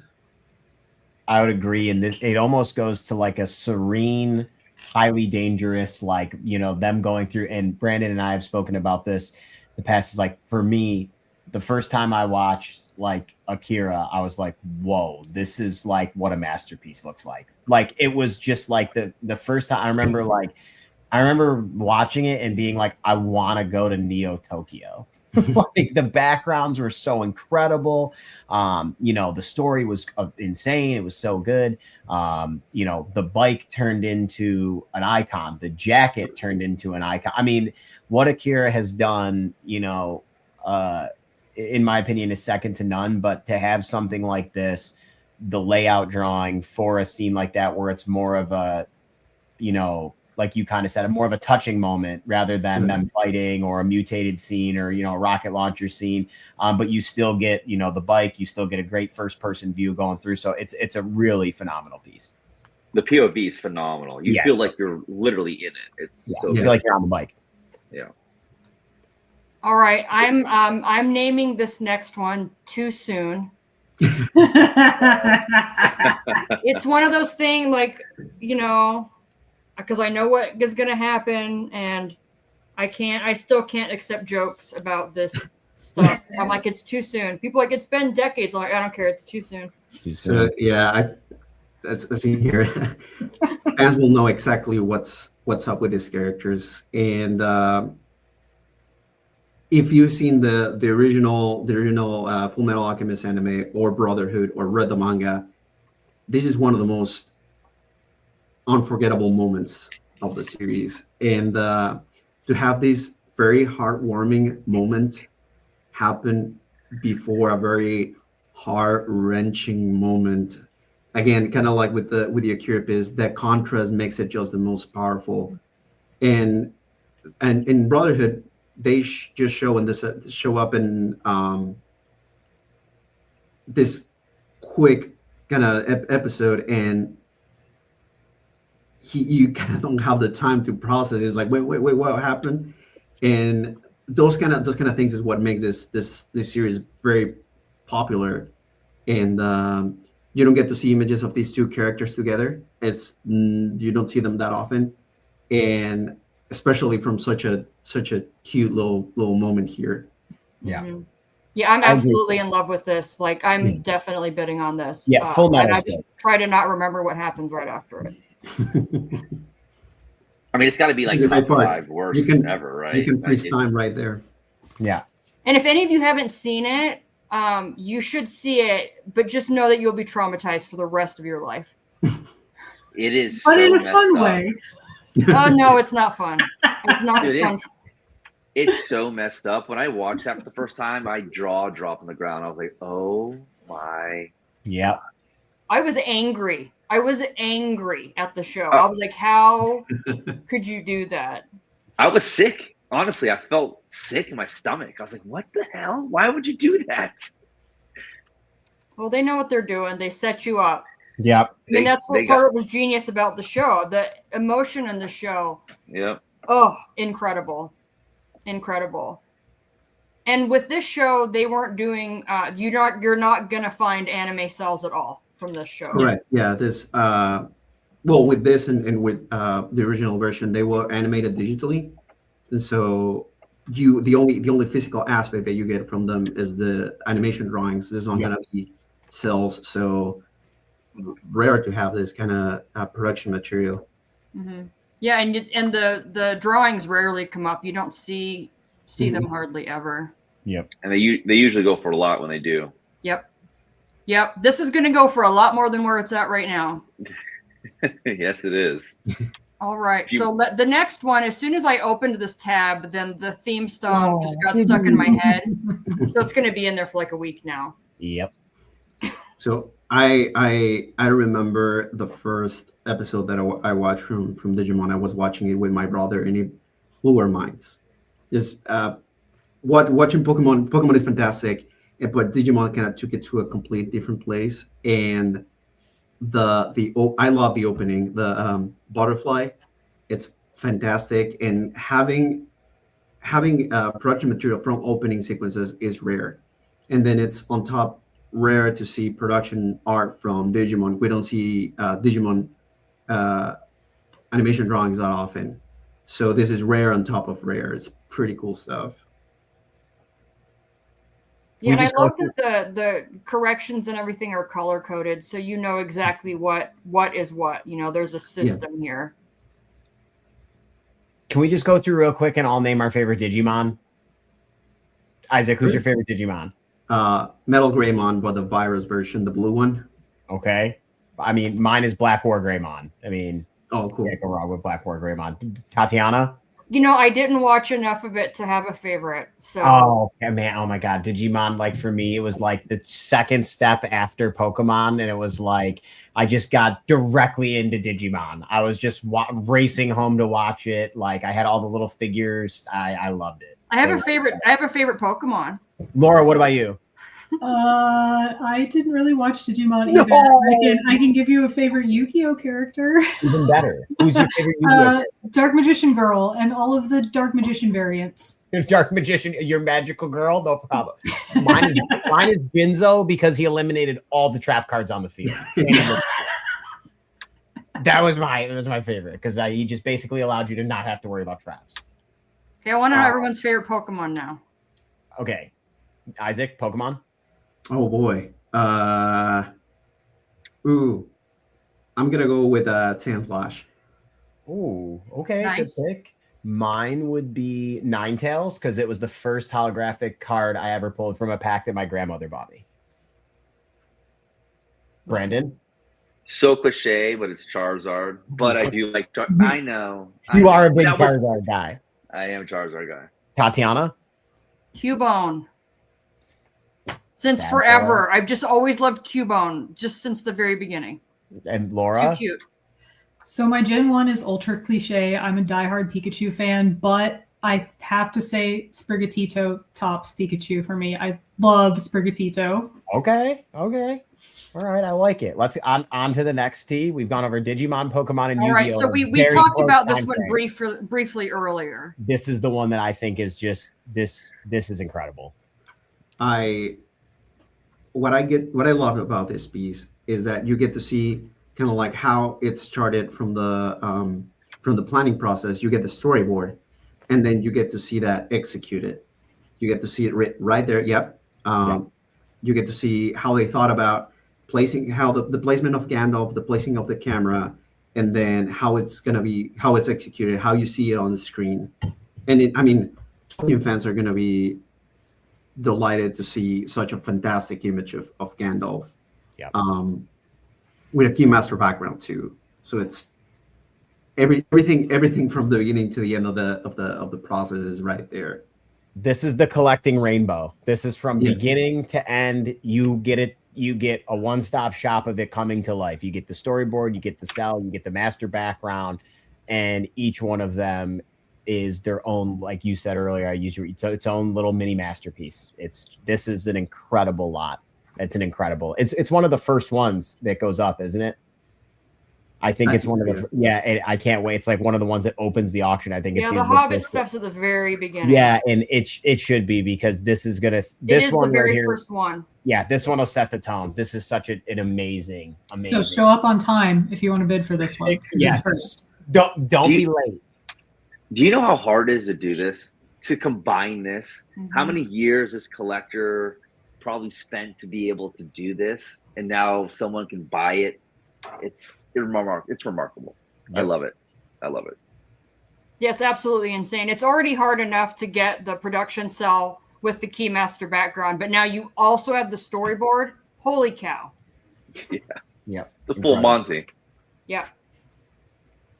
All right, here's something Matt's going to be excited about. I mean, come on. I know exactly what it's from. This is right before the sand rays come. I mean, it's horrible. It's horrible, right? Yeah, I hate it. Take it from here, Isaac. Vampire Hunter D comes in a very interesting spot in animation history. Is one of the last big anime movies made with production cells. And so what you get with that is people are extremely experienced and getting the best at the medium. And this is an incredible background. And to me, it kind of tells a story of this abandoned highway. It's pretty cool, pretty detailed. Like when you get to see it up close, you get to really see how the texture comes from the sand into the road. And like you said, you immediately, if you see the movie, you immediately are like, oh, here comes the Sandman race. And the way that it's like futuristic but gothic. Like it's a highway, but it's gothic detailed. That's again like what Akira did, where the background set the tone. Like Vampire Hunter D Bloodlust, the backgrounds are just absurd in every single portion of that movie. Some of my favorites are the sand rays, so like something like this, or like the Barbaroi when they go inside there and it's all the demons around them. Even to the end when they're inside of the castle, all of them have the same feel, which is this futuristic / gothic, like noble vampire neo dystopian feel. It's just it's a masterpiece. It's my favorite animated movie of all time is Vampire. I feel like Warhammer 40K fans out there are gonna see this and like, ooh, there's similar. Yeah. But if you haven't watched Vampire Hunter D Bloodlust, I couldn't recommend it enough. Go watch it. It's absolutely incredible. So since we're talking about that, Isaac, if it's okay, I'm going to skip the next one, go to the one after, and then we'll go back since this is on theme. So again, with how detailed the movie is, cels are also extremely detailed, and you get to see it with this one. It's incredible. It's huge image of D on the horse, the full image of the two, and kind of looking at this close, you get to have this appreciation for every single color was hand painted, and they didn't skip any kind of detail. And as you get to see it in the movie, every single one of those details moves, and it's mind blowing. I think it's for a movie to be that thorough in its creation, and to have a sample of that, it's fantastic. And this one was actually displayed at OAX 2020. Oh yeah. This is huge. It's massive. It is massive. Like when I'm not kidding you, Tatiana can vouch, it literally stopped me in my tracks at your guys' booth in the glass thing. I was like, wait, what? And I turned around. I couldn't believe the size of it and the detail of it. It's absolutely incredible. And it's a great representation, the cyber horse D. And as you said, Isaac, just the detail inside of, every portion of the piece, to the rivets on the saddle, to his hand, holding the reins, to the eye, to the antlers being made out of metal, to the hilt, the hilt on his sword. I mean, it's incredible. It's just, it's beautiful. Yeah, Matt and I had no time at the show to do anything but work, but he literally was like, you need to see this. I know you have no time, but we literally walked over to the booth, looked at this, and then I had to go back to my booth. And then we immediately dispersed again, but I had to I'm like, this is so awesome. This thing's incredible. And if you're a D fan, this is as good as it gets. No, it's yeah. All right, we'll move on so that Matt has a chance at winning that one. And we're going to go to an emergency, a Pokemon emergency. Yeah, see, this one is. I think a lot of people will remember this episode, and it's that early in the series when Pikachu needs to be brought to a Pokemon Center, and he's in a very delicate state, and this group of Pikachu just start arriving to get some charge to him. And what I love about this is that it not only brings me back to being amazed by this new show when it came out, but seeing all these adorable Pikachu coming out, and how iconic is the character right now, and you get to see this little group of 5 of them here with the Keymaster background. Again, it's rare chance to have multiple of one of the most iconic characters in anime. This is an amazing cell. It's so much fun. I remember like the chaos of when this was happening on the show, and I'm like, what is going on right now? I will be dancing with someone in the live auction for this. Oh yeah. We will be going toe to toe. But this is, and it's such a cool thing. Like you just said, it's the most iconic Pokemon in the whole world, and you get to have multiple of them. They have great facial expressions. I love the one with its eyes are peering over. They're just ready to jump. Yeah, this is a great cell. I love the one at the bottom with the wiggly tail. I think he might already be casting Thundershock. Yeah, he's already like given the charge. Yep, you can tell. Yeah, no, he's getting ready. So we had a question in the chat about how much the D piece was at the show, and I wanted to clarify. It was at the Heritage booth, so it was a preview for this auction. So Heritage was awesome and brought some pieces for their 2 booths to kind of show off so people could see them in advance of the auction. So that also goes to show you, like, some of these pieces you guys have had for a while. And so we were lucky enough to be able to preview it and see it in person at the show. Yeah, I got to put my fingers all on the glass and breathe really close to the cabinet to get up to see it. You're the guy where they have to, like, why do we have to clean this every night? Yep, there's nose prints everywhere. Nose prints and drool. Yeah. Yeah. All right, we're going to close it out with something pretty epic here. So this is particularly special because this is One Piece the movie. This is the first movie that came out, and it's the only one made by Toei that is animated with cels. The rest of the show, the rest of the movies, they're all digitally made. So you get to see drawings, of course, but having a production cell, a hand-painted production cell of Luffy is incredibly rare. You only get to see it in this movie and in another special movie that they released a couple of years before this one. But that's incredibly rare to find.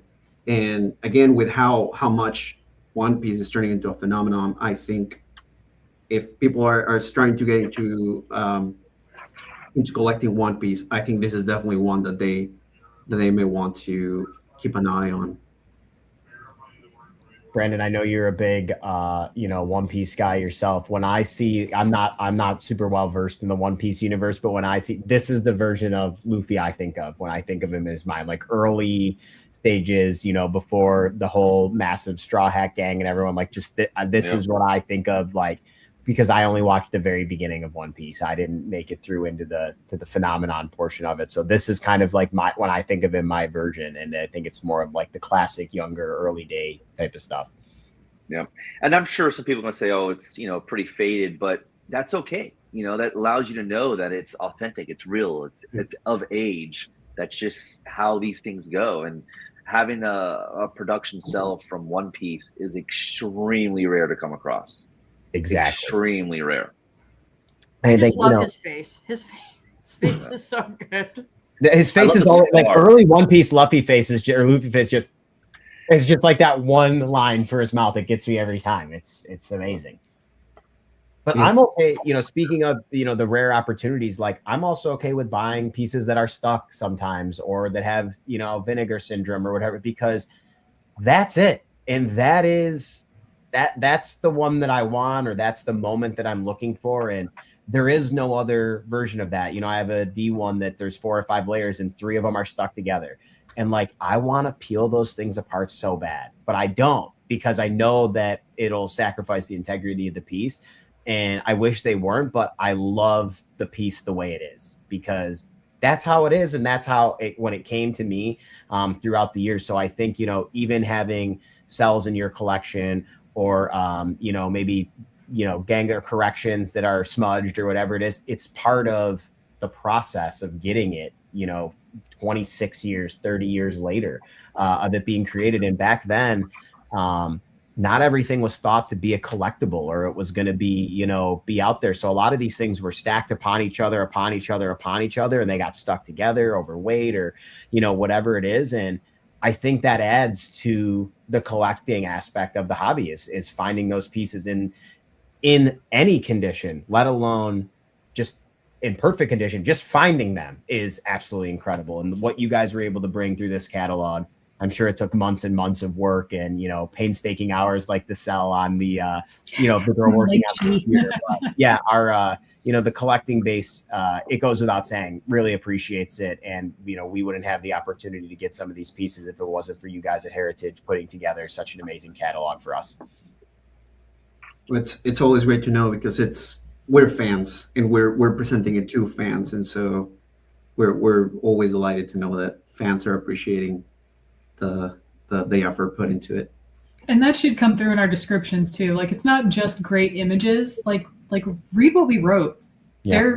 There's a lot of history and backstory in the descriptions on these pieces. Almost all of them start out with a quote from the scene that the cell comes from, so you get a reference point. You'll get an earworm on those title cells. Like it's fun to read them, not just to look at them. Yeah, and I'll tell you, as somebody who shops across a lot of different categories on Heritage, the animation stuff the descriptions are just like the best, because there is so much love in there, and I get all the information I need. There's never like, I wish there was one more photo, or geez, what's this really from? I mean, the love is very, very evident in there. And I have, for me, because I'm a nerd boy, I have all the things that I buy from Heritage. I actually screenshot it with the image and the description. And then I have like a Heritage folder. So whenever I buy anything, I put it in there. So like if I ever need to go back, or if I ever forget what the episode is or what it is, like it's all right there. And obviously I can log on to my Heritage account and, check through my wins or whatever it was. But I just like screenshot and immediately putting it in a folder. It's literally everything that you need is there. I have the image, I have the description, the episode, the title, or, the artist, what issue, what page, whatever it may be. So stuff like that is always really important to me, because just having an image sometimes doesn't do the piece justice. Like, I'll give you the perfect example. Would we have known the Gundam was surfing? No, it would not have known. That's important. That's important. Would we have known he was hitting the shot surfing on a boat? No, but when you read the description, you will know. Yeah. Yeah, I mean, one of the things I love about CAF is being able to put all that information in there. So when I load new stuff up on the provenance section, which is just private for me to see, I copy and paste all the description of anything I buy, and then I put a link so that I can find it whenever I need to. Because, yeah, it's great to be able to go back and reference stuff, but it's really nice to be able to bid on things when I feel confident knowing all the details. There's never that mysterious, like there's so many auctions on things just in general in the world where really there's things missing, and then you buy something and you're like, oh, this isn't quite what I thought it was going to be. And you don't have to worry about that at all with these auctions. They're so thorough. Yeah. And I think, getting this book, being able to flip through it, read the descriptions, have it in your hand, it gets you, it gets me prepped and excited for the auctions. And, guys, I want to thank you, Isaac, Laura, for coming on, Brandon, giving your insight. And I think we all, like you said, we're fans here too. Buyers, you guys are fans working for the company, and to be able to see us all, coming together and talking about 50 animation lots is awesome to me, because it's from you guys directly who are putting together, who are looking at the book and can't wait to get our chance to bid on them, or spread knowledge or awareness about the hobby and things really taking off. Isaac, you used kind of the words like it's becoming a phenomenon with One Piece. It really is. Like my nephews are watching anime now, and they're like 7 and 10, where it was like not popular however many years ago. It's just gained an immense amount of fame and an immense amount of following. And I always say this whenever I talk about anime or animation art, animated movies, like watch some of them. They'll teach you about life. There's more in there than just punching and kicking and fighting. I love a good tournament arc just as good as anybody else, but there's also some amazing storytelling and some amazing like nods to things that happened in history. And then you get to own a piece of that by buying something through, a Heritage auction like the one coming up, on May 15th to the 17th. So I thank you guys so much for taking the time to curate those picks, coming on to the show, sharing your passion and your insight. And I genuinely hope we're able to do it more. I would love to do more of these, because they're just a great discussion. They put some spotlight on some things. And I personally have 3 new anime to watch. So, I mean, it's a win-win. Only 3? Yeah, 3. I got to keep them slow. One Piece, that'll take me like half of my life. Yeah. Pushing that one, down the line. But thank you guys. I really appreciate it. Chat, we hope you guys enjoyed this. We were keeping an eye out. Poke Radar, good to see you popping in, brother. And I'm glad to see that we had more anime fans that were comic book fans that I didn't know about scrolling through the chat. So once again, really appreciate it. And guys, until next time, we thank you, and we'll be in touch about setting one of these up on your next big auction. Sounds great. Awesome. Thanks, guys. Thank you, guys. Thank you. Bye. Thank you.